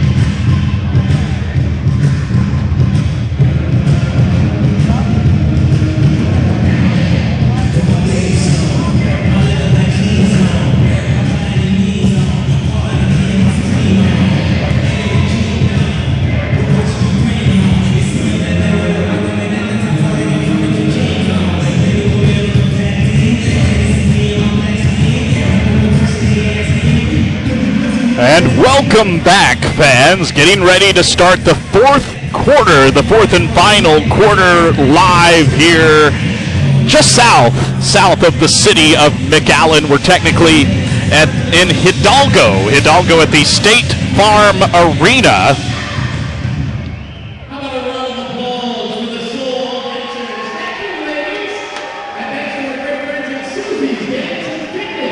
And the score is 68-59 as we get set to start. Have some third quarter statistics.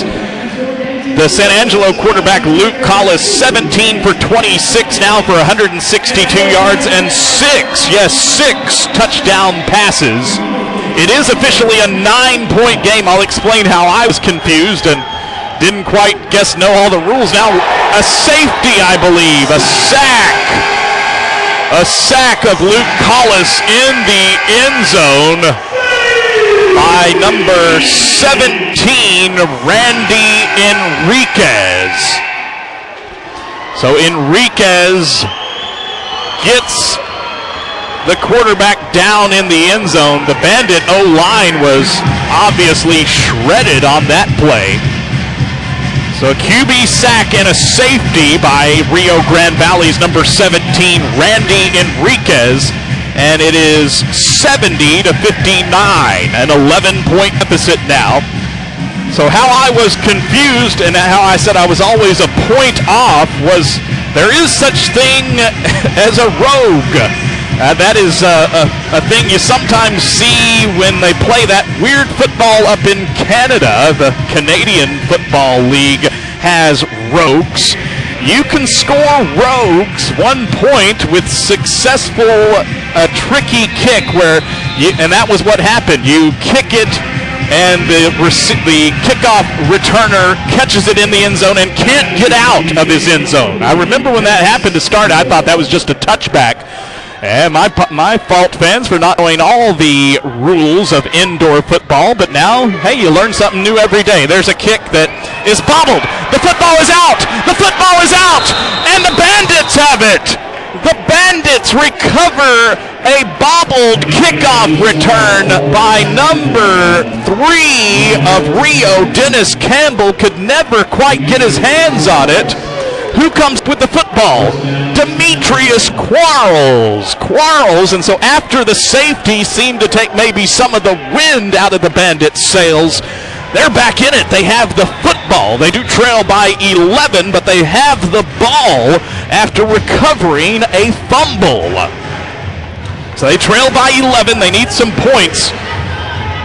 So as I said, you learn some new every day. The rules of indoor football: if you kick one deep into the end zone and the returner can't get out, you get 1 point. And that's what the Bandits did. So that's why I was always off a point. Collis, a quick pass for Cash, but it's incomplete. He was looking to his left for Lamons Cashmere's. Incomplete, brings up 2nd and 10. Just underway in the 4th quarter, fans.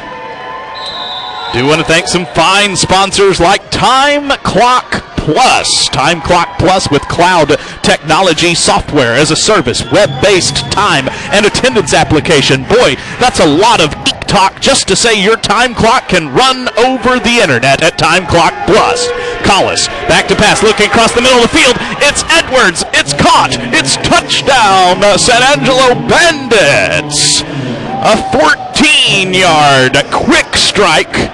And yes, after that safety made it an 11-point game, a touchdown brings it back to a 5. It's at a 5-point spread.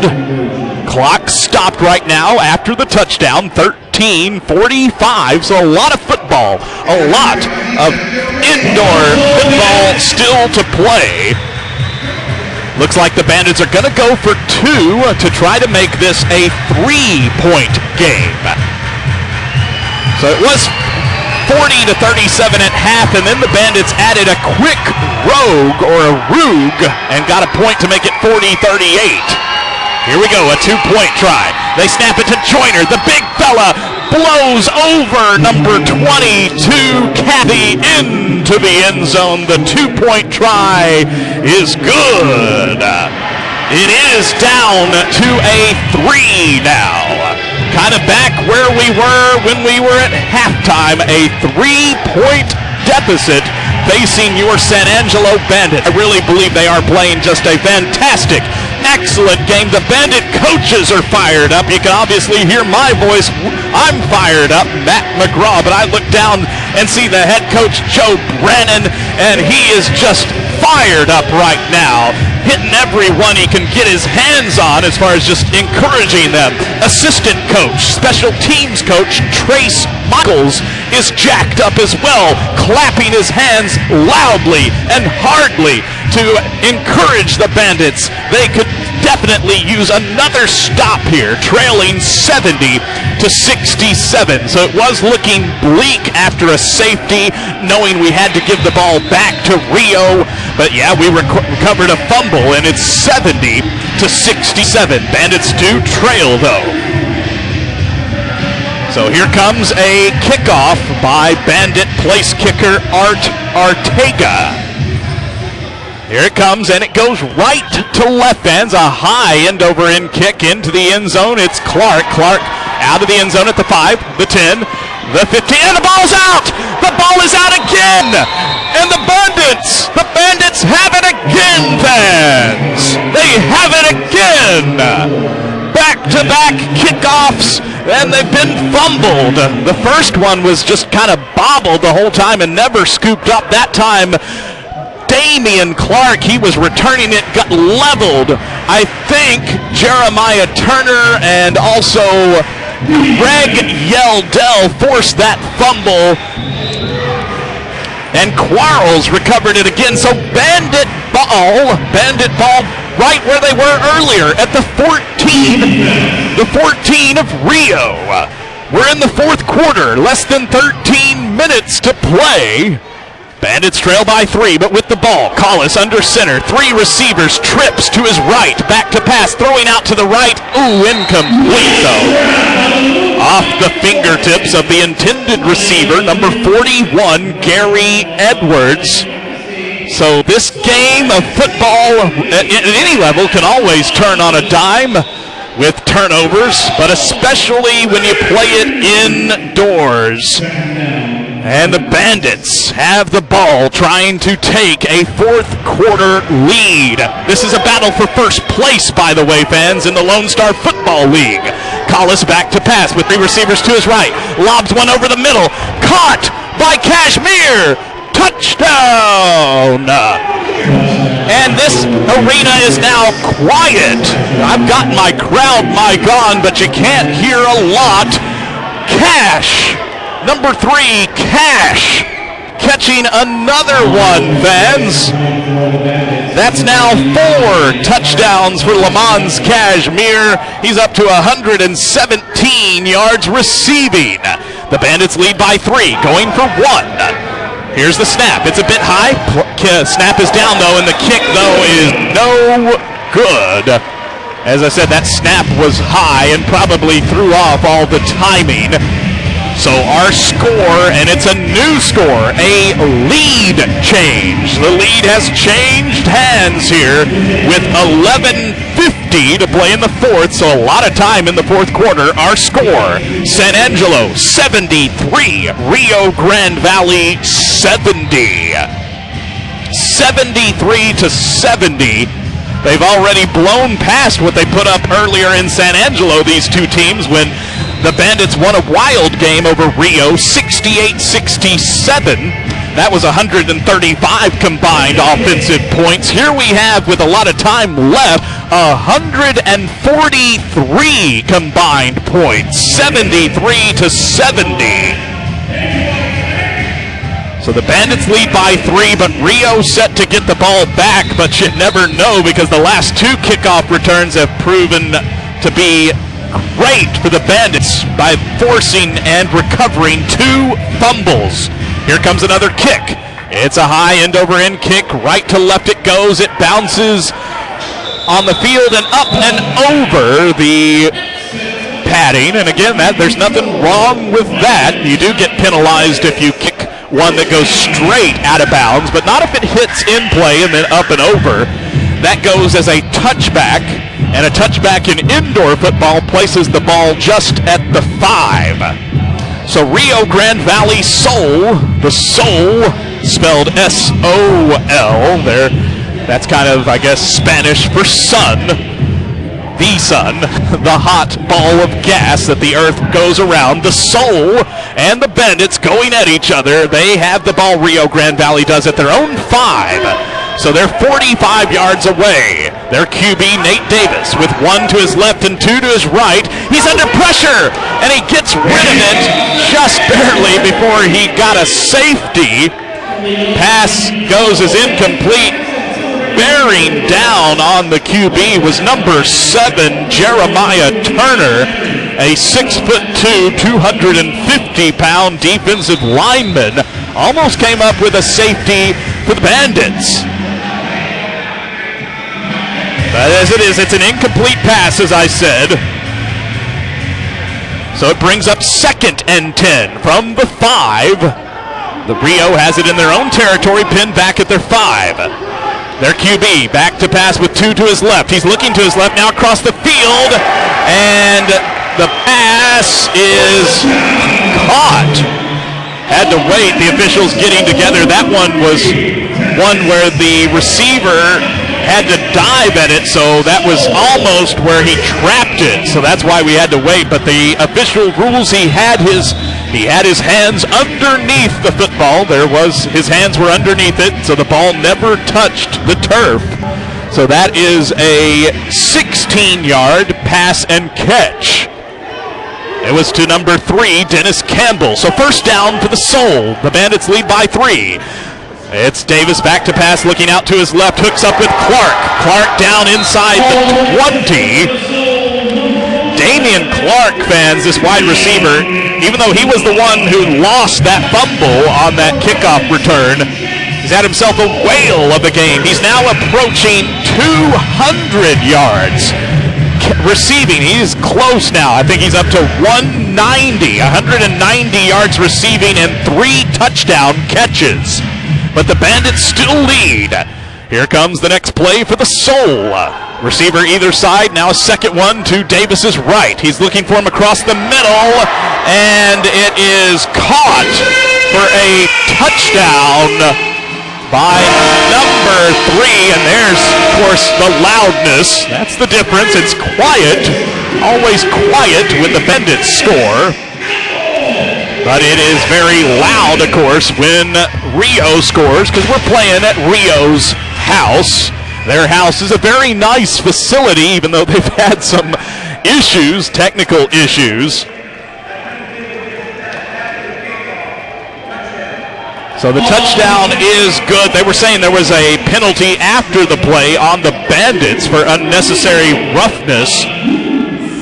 So Bandits now down 3. It's 76-73 after that touchdown to Dennis Campbell's kick on the way is good by Leo Araguz. So we have another lead change. The lead has changed hands again.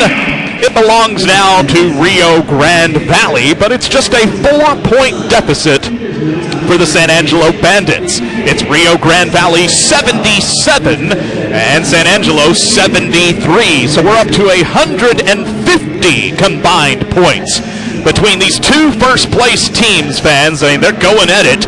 Rio Grande Valley through 6 games is 4-2. San Angelo through 6 games is 4-2. And you play 6 more. You play a total of 12 games in the regular season before you advance to the playoffs.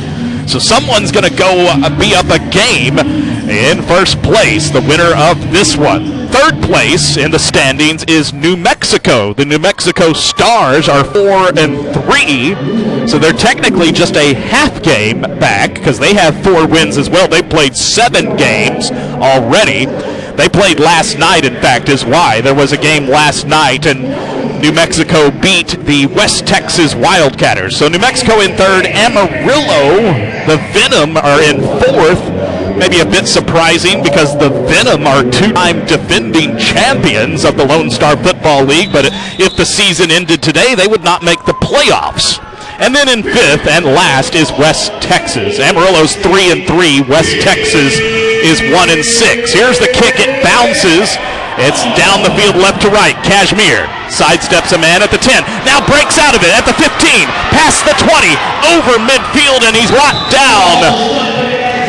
Unbelievable again by Cash, because it looked like he was bottled up. He was looking at nothing but blue uniforms, the blue uniforms of Rio Grande Valley. Cash was looking at those, and he was inside his own 10. Somehow, as you heard me call, a sidestep, then making another man miss. Oh, but I didn't even see the yellow. I guess after all that, they're saying, oh, there was no yellow. They're going to rule that his knee touched, but not inside the 10, so he did able to get it out to the 18. So I thought he was able to keep his knee off the ground on a broken tackle, but they rule him down at the 18 of San Angelo. Here we go, Collis. He's going to throw out to his left, but it's batted by a defensive lineman, and it's incomplete. 2nd and 10. We're in the 4th quarter, fans. 77-73, the Bandits trail, but it's just at a 4-point spread. The Bandits behind, but they have the football. They're at their own 18. So that means they are 32 yards away from the end zone. Collis, the QB, under center with 3 receivers, trips to his left. He's back to pass. Looking to his left, it's Edwards, and Edwards catches it. Now up the left field, the left sideline, and down inside the 10. An incredible play by Bandits number 1, Lawan Edwards, to have the body control to stay off of that barrier and not get shoved up against it. Made the catch at about the 20 of Rio, but then went an extra 14 yards down to the 6. First down Bandits. Thank you, Best Tex Lawn and Landscaping Supply, our chain gang sponsor, first down sponsor. Collis this time trips to his right, back to pass, except flag. Flag flies in before the snap. Probably a false start. That is the call. On number 68, that is the Bandits center. That is David Coffey. Coffey, another big player. The Bandits are very fortunate. They got a bunch of big O-linemen. David Coffey, 6'3", 320 pounds. But that backs it up from the 6 back to the 11. But it is first and goal. Collis again with trip receivers to his right, back to pass. Under pressure though, gonna lob one and just gonna throw it out of bounds. Somewhat of a risky pass because he didn't totally get it up and into the crowd, but it was not picked. It just goes as an incomplete pass. Bandit football fans sponsored by Roosters. Roosters, chicken and fixin' something to crow about. Roosters located at 2001 West Harris, and a second Roosters at 1514 Pulliam Street. So check out Roosters for the best chicken strips in town. Smoky Joe's. Smoky Joe's, you got to call Joe at 248-4367 for all your catering needs, including weddings, backyard parties, oil field, and business events. Another sponsor of Bandit football is Team Chip. Since 1984, Team Chip Taekwondo, well, they've been empowering people through the pursuit of personal martial arts excellence. Team Chip Taekwondo located at 3301 Southwest Boulevard. Here comes a second and goal. Collis back to pass, gonna lob it to Cash, and Cash again! Cashmere again, and it quiets the crowd. An 11-yard touchdown. Touchdown catch number 5 for Lamons Cashmere. He's up to 135 yards receiving. Bandits are in front now by 2 fans with that touchdown, and they're going to go for an extra point. Haven't had a lot of success with the extra point. Here's the snap. This one looks good. Kick is up, and that one splits the uprights, so that's a nice one there. And so the Bandits trailed by 4, but they got a 7, a touchdown and an extra point, and so the lead has changed hands once again here in the fourth quarter. The San Angelo Bandits 80, the Rio Grande Valley Souls 77. That's 157 combined points. The Bandits up by 3. We got to start talking about the clock now, fans, because we're in the fourth quarter of an incredible battle for first place. 6:27. And again, it's a continuous clock. It's not running right now. The only time it stops before the last minute is after touchdowns. But it will start running again during the Rio Drive. So still some time yet, but that's going to become a factor. This might be one of those games whoever has the football last will win. But the Bandits, they trailed at one time. It was 70-59 in this fourth quarter, so an 11-point deficit. But they've rallied from that 11-point hole, and they're now back in front by 3. A 3-point Bandit lead. 4-2 is the record of the Bandits. 4-2 the record of the Soul of the kick. Right to left it goes, end over end. It's going to be returned by Irizarry. He's at the 10. The 15 breaks a tackle across midfield into Bandit territory, inside the 15, and down to the 11. Now the 12, but still that is a 38-yard kickoff return by David Irizarry of Rio Grande Valley. So they're going to have it 1st and 10 in Bandit territory at the Bandit 12. So they are 12 yards away from retaking the lead. Of course, a turnover here, man, that would be awesome. The Bandits lead the takeaway battle, the turnover battle. The Bandits have forced 3 turnovers. Rio Grande Valley just forcing 1 Bandit turnover. Davis back to pass with 3 out to his left going across the field. He's decked, but he completes it for a touchdown. He found a receiver streaking across the back of the end zone. It was number 4, Danny Young. That's a 12-yard touchdown pass from Nate Davis to Danny Young. So 83-80 now is our score. And the extra point. The Bandits are down here. The snap is good. The kick is up. And the kick is good. So it took one play because they had a nice kickoff return, the Soul did. And so the lead has exchanged hands again. Now it's the Soul in front. Rio Grande Valley 84, the San Angelo Bandits 80. I'm just keeping track now. 164 combined points. The next touchdown will put us at 170 combined points. So the Bandits gonna have to convert though and execute. They trail 84-80, but they're set to receive the kick. Bandit football is sponsored by many fine businesses like Sherwin-Williams. Sherwin-Williams, no matter where you are in the world or what surfaces you're coating, Sherwin-Williams provides innovative solutions that ensure your success.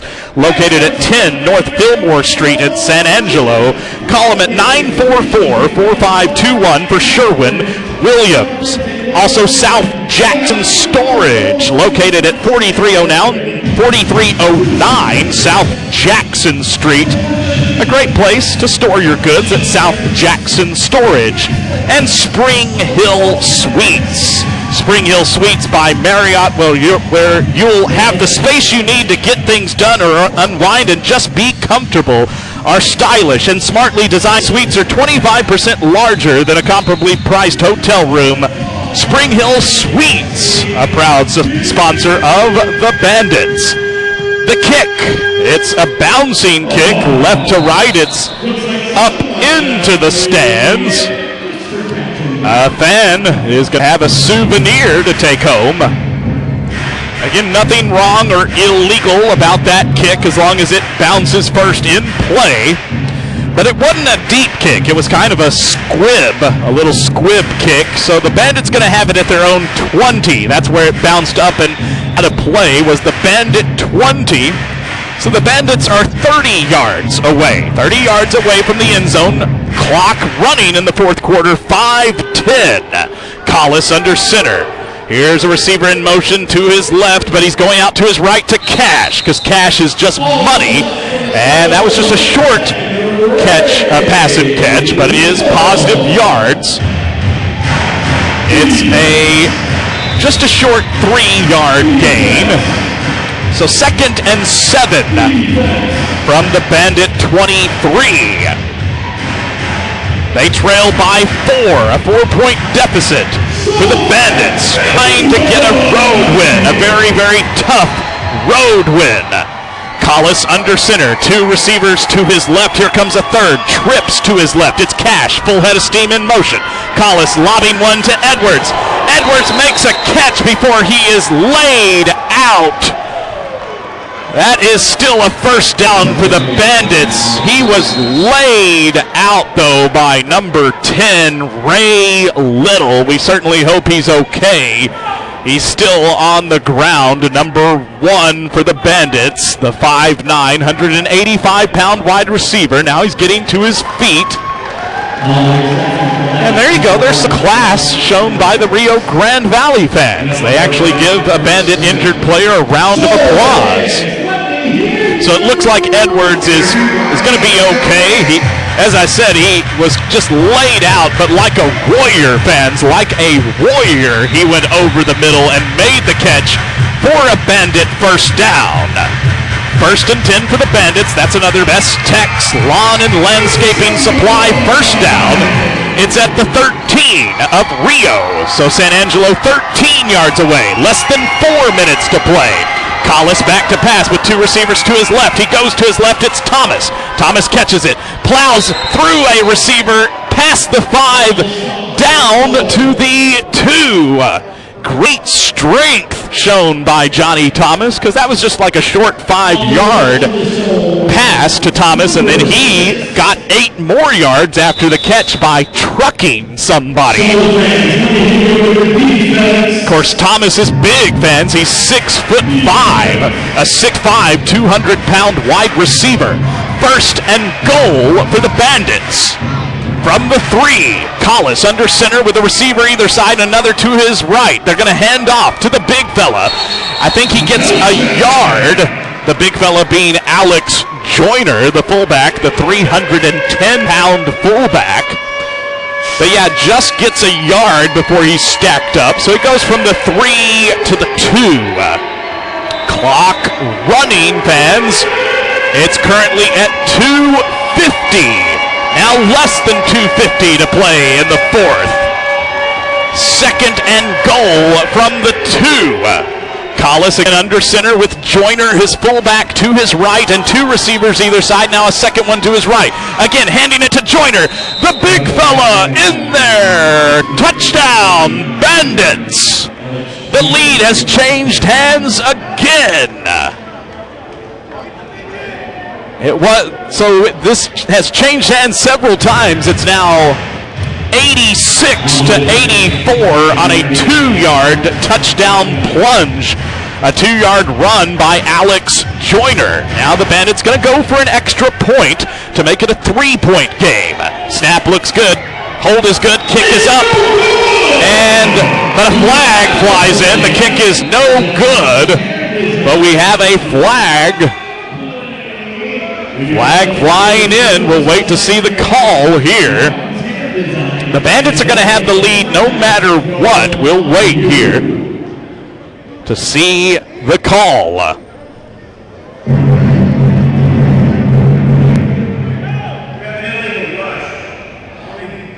It's on the defense. It was an illegal rush. Not everyone is allowed to rush the line of scrimmage in indoor football, so it's going to be a retry. The Bandits going to get to retry this extra point. Here comes the snap. It's good. The hold is good. Kick on the way, and it's still no good.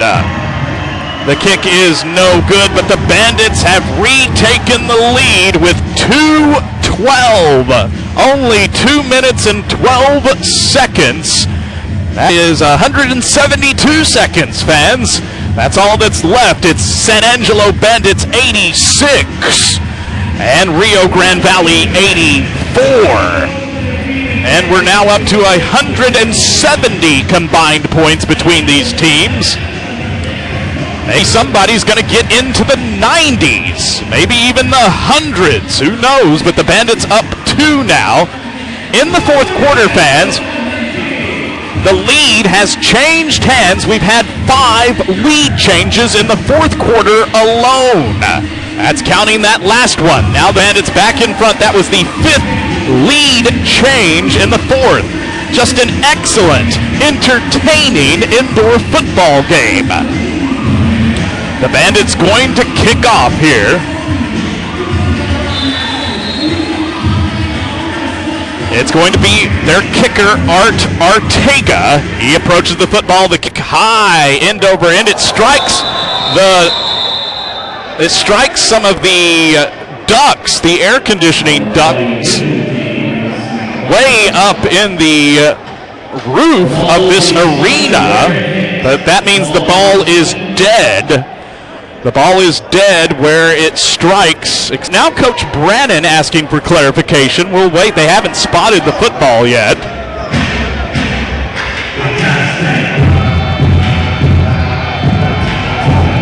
They're still waiting to spot this ball.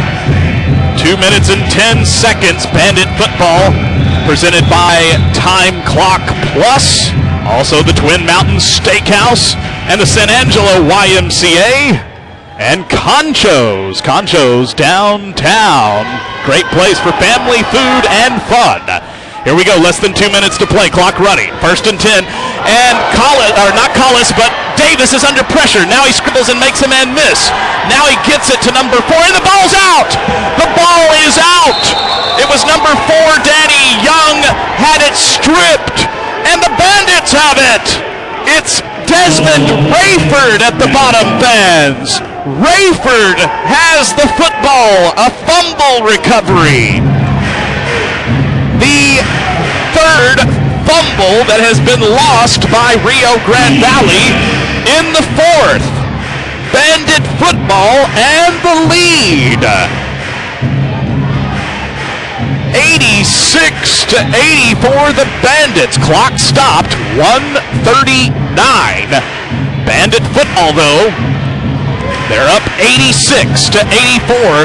A touchdown and an extra point would, of course, make this a 9.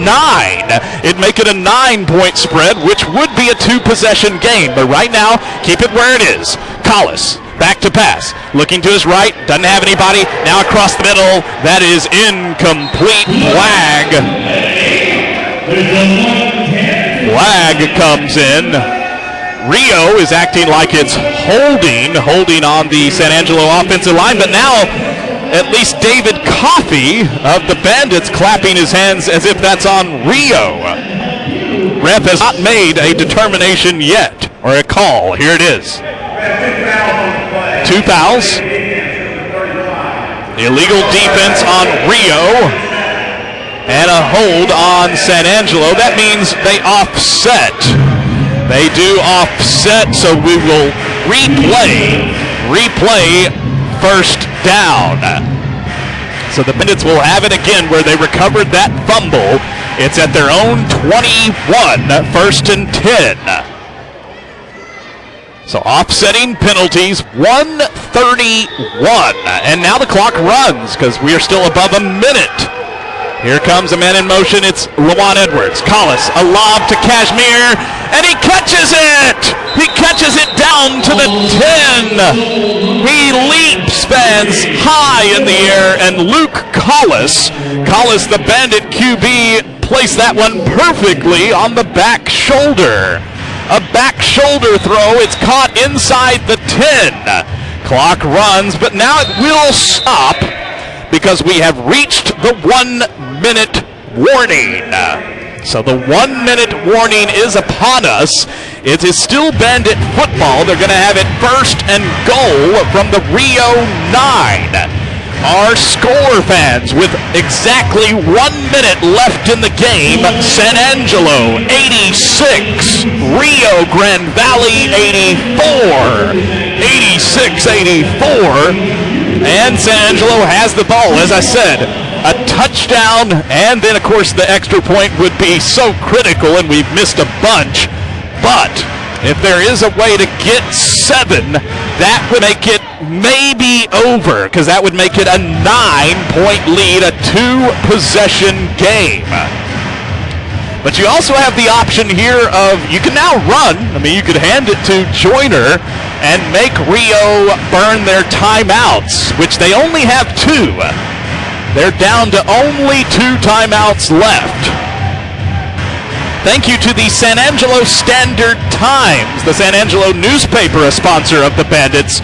Check them out online at gosanangelo.com or call them at 659-8537. Bandit football also sponsored by Waltz Auto. Only the finest late models, affordably priced pre-owned vehicles in West Texas at Waltz Auto. Here we go, first play out of the 1-minute warning, and they are going to run it. The big fella, except he loses the ball. Oh, but he falls on it. Yes! Breathe a sigh of relief, fans. Alex Joyner, the 310-pound fullback, they were running it.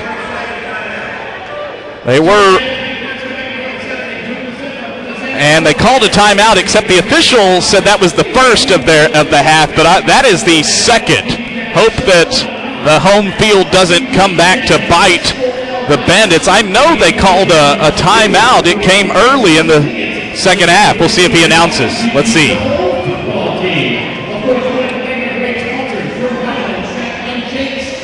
The official now coming over to Coach Joe Brannon and explaining some things. I really don't know here. And Joe is irate, of course. Now let's see.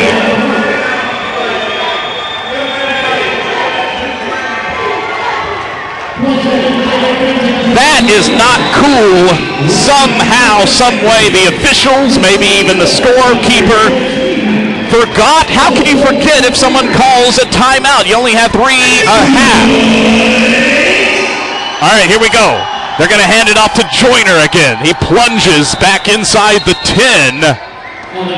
Timeout here asked for by Rio. And yeah, they say that's their second. They have taken 3 timeouts. Brennan is giving the official in the white hat his ear, chewing out his ear, because that is not right, fans. That was timeout number 3. I don't care how. So they're going to get 4. They're going to play at home and get 4 timeouts. I guess that's what you call home field cooking. I tell you what, how about the Bandits just score and go up 9 and put this one out? Let's put this one to bed. 3rd and goal from the 10. 48 seconds to play in the game. Bandit football up 2. 10 yards away. Collis with 2 receivers to his left. Now a third in motion. Edwards to his left. Collis back to pass. Scrambling across the middle.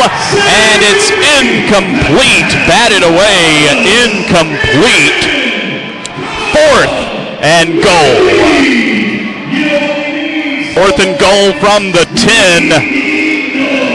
The Bandits are going to go for a field goal here. Interesting decision, and now Coach Brennan going to come out and call timeout. Yeah, I don't think you want to kick a field goal here. I say go for it. Go for it knowing that even if you don't get it, then Rio would have it at their own 10, having to go 40 yards. I get some of the strategy. It's a 2-point game, so if you kick the field goal, you make it a 5, meaning a field goal could not tie the game, and Rio would have to score a touchdown, but I think in indoor football, touchdowns are too easy. But I think even after the timeout, the Bandits aren't going to choose to go for a field goal. I would feel more comfortable taking my shot on 4th and goal from the 10. But they do line up in a field goal formation with Arteaga. Number 9, Arteaga, to line up this one. Here we go. The snap, it's good. The kick is on the way. The kick, it looks like it splits the uprights. It does. So that was a 27-yard field goal by Arteaga, and our new score is 89-84. So it's a 5-point lead for the Bandits. 39 seconds left on the clock. And of course, Rio still, according to their scorekeeper and the officials, still have a timeout. They have 1 timeout left in the half, even though they've called 3 timeouts. I'm not going to make any apologies for calling it like it is. Rio is going to have 4 timeouts to play with. They're going to be able to call 4 timeouts in the second half, all because either the officials lost track, somebody lost track that Rio called a timeout early in the 3rd quarter. So it's going to be on the Bandit defense, who's forced 4 turnovers to come up with 1 more stop. They are going to kick off here, up by 5. 39 seconds on the clock.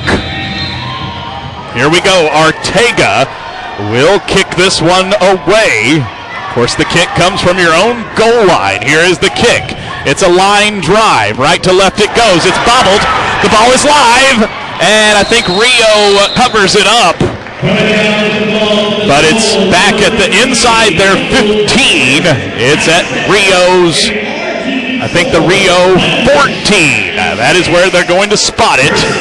So the Soul, Rio Grande Valley, and the Bandits going at it. The two teams tied for first in the Lone Star Football League. That play only took 4 seconds. 35 seconds on the clock. First and 10. First and 10 from their own 14. They have to go 36 yards to the end zone. 3 receivers to Nate Davis's right. He's back to pass. He's going to pass over the middle. It's caught by Clark, and then he's shoved up against the sideline. He does have a first down. Clark is now well over 200 yards receiving, but clock stops, and it will not run. It's at 30 seconds because that was one where the receiver goes out of bounds. We're in the normal stoppage here. So you even have the strategy that Bandits might be thinking about having a little time left. Here comes first and 10 in Bandit territory. Back to pass. It's a fumble! He's sacked and it's a fumble! And the ball is loose, but the Rio Grande Valley recover it. A sack by by Desmond Rayford, excuse me. And he forced a fumble. Unfortunately, the Bandits could not get on it, but the ball was bouncing way back into Rio territory. They fall on it, and they call, of course, they call their third timeout of the half. That's the fourth. They have gotten 4 timeouts. They have none left, but the clock is stopped with 21 seconds on the clock. And it is going to be a 2nd and 25 after that huge loss on a sack. They're at their own 15. Davis, under center, draws the Bandits offside with that hard count. We've seen it a couple times. So it'd be a 5-yard penalty, and 2nd and 25 becomes 2nd and 20, and the ball is at the Rio Grande Valley 20-yard line. That means they are 30 yards away from the end zone. They have 21 seconds, but no timeouts. No timeouts, because they've called 4 of them. I mean, you'd have to think that's enough, right? 21 seconds, the Bandits lead by 5 points, but that means a touchdown could spell doom. Davis back to pass. He's under pressure, though. He's going to scramble. He's out and running. He's shoved up against the sideline. Just past midfield. Clock, that means stops. Stops with 16 seconds. And it brings up a 3rd down. A 3rd and 13 for Rio Grande Valley. 16 seconds in the game. The Bandits up 5. The Soul ready for a 3rd and 13. Quarterback Nate Davis under center with 2 receivers to his right and 1 to his left, and that one's in motion. It's Clark. He's back to pass. And he's got some time. He hooks up with Clark inside the 10. And that play only took 4 seconds, and he's shoved out of bounds. 12 seconds on the clock. 1st and goal now at the Bandit 6. Of course, we only have time for a few plays left. I think we've just lost the battery. This game has been so wild that the battery on our crowd mic is out, so we'll call this one here without too much noise. Here's 12 seconds. Back to pass. It's Davis. Davis under pressure, though, and now he's under more pressure. He's scrambling. He throws it, and it is in the corner of the end zone, and it's caught for a touchdown, Rio. Only 5 seconds remain on the clock. Rio leads 90-89. Their QB Davis somehow dodged all that pressure. And they're up by a point.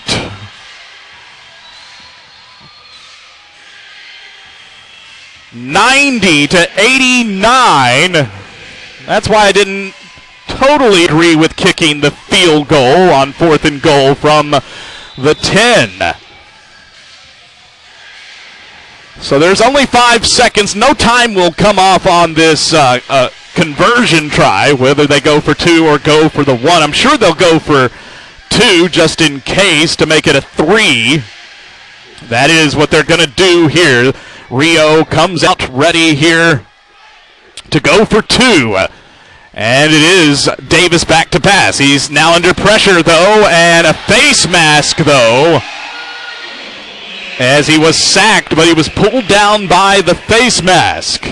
Again, sorry that the crowd mic, which is wireless, by the way, fans, and it obviously runs on batteries, has died on us, and thus some of the noise, which always is cool to listen to, has faded, and now you're hearing me call the last bit with not too much noise. I do apologize, but I can't get to the mic right now.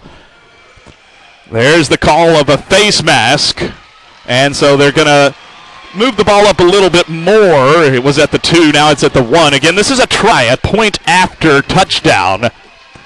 90-89, the Soul scoring with just 12 seconds on a play that started with just 12 when they were down 5.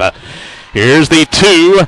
It is their QB. He's going to sweep around Davis, and he's in for a 2.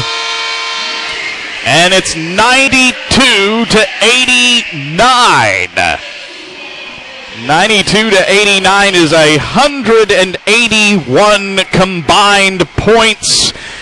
If the Bandits want to win, they're probably going to have a magical kickoff return for a touchdown, because there's just 5 seconds on the clock.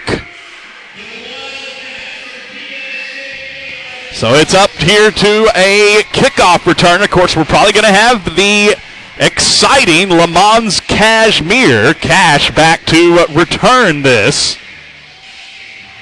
A 3-point deficit now, and this is the 6th lead change in the 4th quarter alone. You're listening to Bandit Football from me, the voice of the Bandits, Matt McGraw. And again, my voice is supposed to be on the B2, but I do not trust what's going on here at State Farm Arena. I'm not accusing anyone of cheating. It's been really, really strange. Let's just say that the timeouts were forgotten, that the clock didn't start at certain times. But they got 92 points, so it's not all just home cooking. Here we go, fans. Can the Bandits pull one out of the fire? Here's the kick. It's left to right. It's bouncing, and it is out of bounds inside the 15. It's only going to tick away a half second. It was at 5.2. Now it's 4.7. So the Bandits going to come out on offense now. They know they're probably going to have to throw this one, maybe not a Hail Mary into the end zone, but they at least need to try to get the pass way down the field and see what happens. You can lateral as well. 4.7 seconds. 4.7 is on the clock. Head coach Joe Brannon is going to call timeout number 2. Timeout number 2 of the Bandits. Another storyline, fans, and I'll make no bones about, I'm not going to not mention it, is that Rio Grande Valley got to call 4 timeouts. There's no level of football, high school, junior high, college, no level of football do you get 4 timeouts in a half. Only if something fishy is going on. 3-point game, the Bandits trail here. It's just been an unbelievable game, especially this 4th quarter.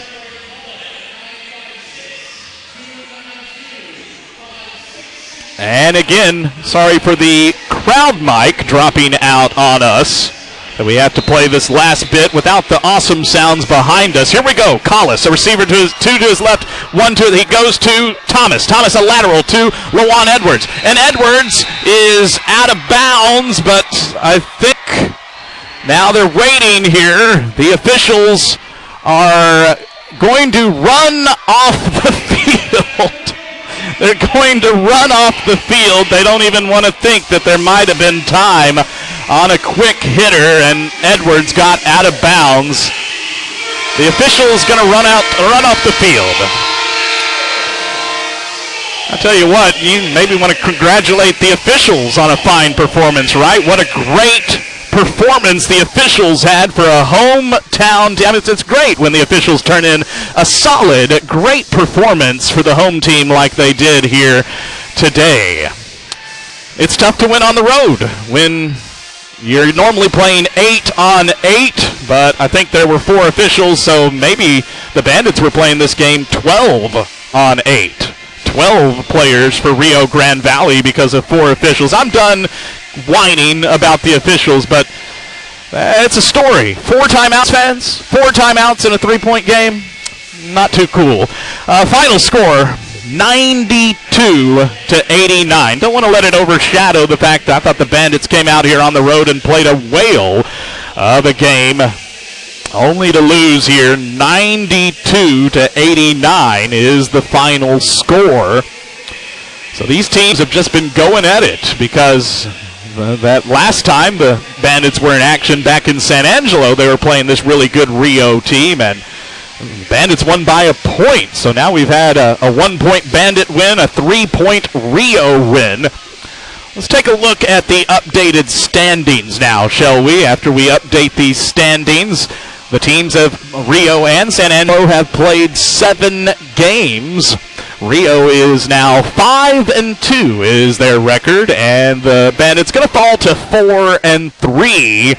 So 4-3 will put the Bandits in a tie for second, because the New Mexico Stars, also at 4-3. Then Amarillo, they're not far back, because they also are now even with San Angelo in the loss column. Amarillo also with just 3 losses.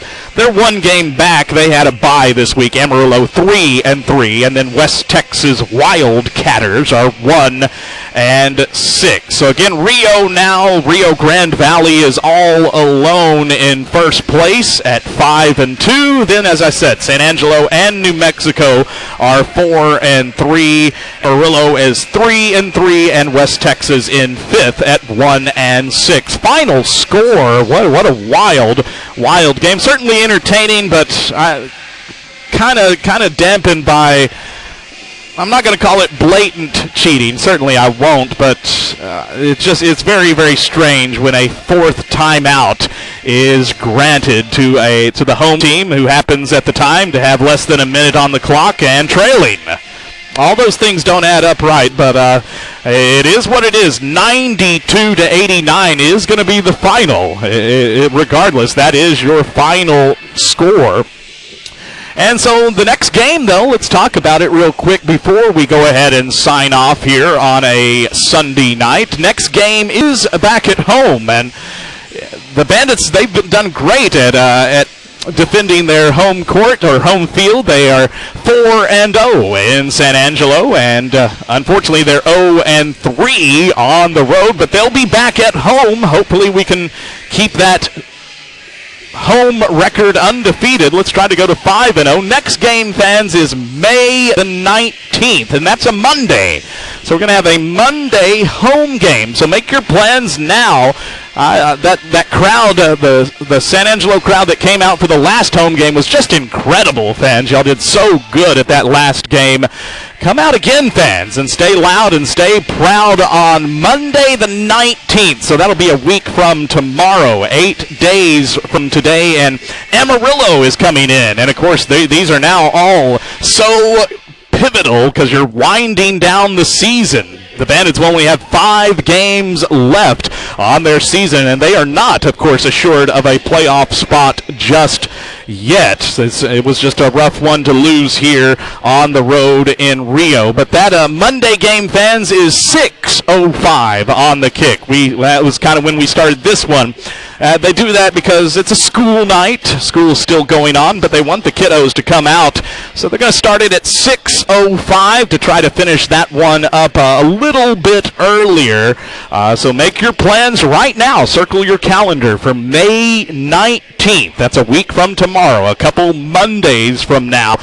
The Foster Communications Coliseum. The Bandits will be home for Amarillo. Amarillo Venom coming to town.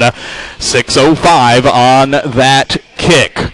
Well, that's going to do it here from the State Farm Arena. We were at the State Farm Arena, which is in Hidalgo, Texas, and Hidalgo, Texas fans, let me tell you, is 5 miles from the border of Mexico. We definitely were in the valley tonight, and the Bandits played, as I said, I cannot speak enough. I thought they played just an incredible game, and they had to rally in the fourth quarter from a 70-59 deficit. They forced some turnovers to get back in it, but again, at the end, when the Bandits were up by 5, the Rio Grande Valley Soul were able to drive down with just enough time, and they completed on a play where you have to tip your cap to the QB of Rio Grande Valley, Nate Davis, who made some guys miss, and then saw a receiver, Danny Young, in the corner of the end zone, and they score the go-ahead touchdown with just 5 seconds on the fourth quarter clock to win the game over the Bandits. Our final score again, the Rio Grande Valley Soul 92 and San Angelo 89. What a fun game, though, to have both teams in the one team in the 90s, one just a point away. It's kind of what it's all about. It's just unfortunate somebody has to lose, and the Bandits fall. Definitely a tough one to take, as you can tell by my voice. But again, we still have some football left to play on this schedule. This schedule is going to go into late June, and hopefully maybe playing into July, some playoff football in the Lone Star Football League. But 7 games are in the books for the Bandits, and they are 4-3 is their 7-game record. They have 5 games left to play, and they're tied, as we said, currently tied for second place. Well, that's going to do it. We do thank all the fine sponsors of Bandit football. We've read some of them. Did not have time to read a bunch of the rereads, if you will, but we did get everyone mentioned at least once here. And again, when you hear those and you go to the games in San Angelo and you see those advertisements, give them the chance to earn your business, because they're the reason they brought, in a sense, they really have, these businesses have brought professional indoor football to your city, the city of San Angelo, Texas. Well, as we said, we're signing off. We do want to thank tonight's producer, the producer of this broadcast, who was sitting back at the KKSA studios in San Angelo, Carter. Thank you, Carter. He produced a fine broadcast of San Angelo Bandit football. For me, fans, my name is Matt McGraw. Matt McGraw going to sign off tonight from the Valley. The team coming back home, of course, on the bus late tonight into the morning, but also, more importantly, coming back home for their next game, which is May the 19th. So Matt McGraw signing off. We will leave you with the final score here from the State Farm Arena in Hidalgo. Final score, Rio Grande Valley 92, the San Angelo Bandits 89. I hope everyone had a happy Mother's Day. As we say, go green. We love the Bandits in San Angelo. So have a great rest of your Sunday evening. Take care, and we will see you at the Foster Communications Coliseum on May 19th. Good night, everyone.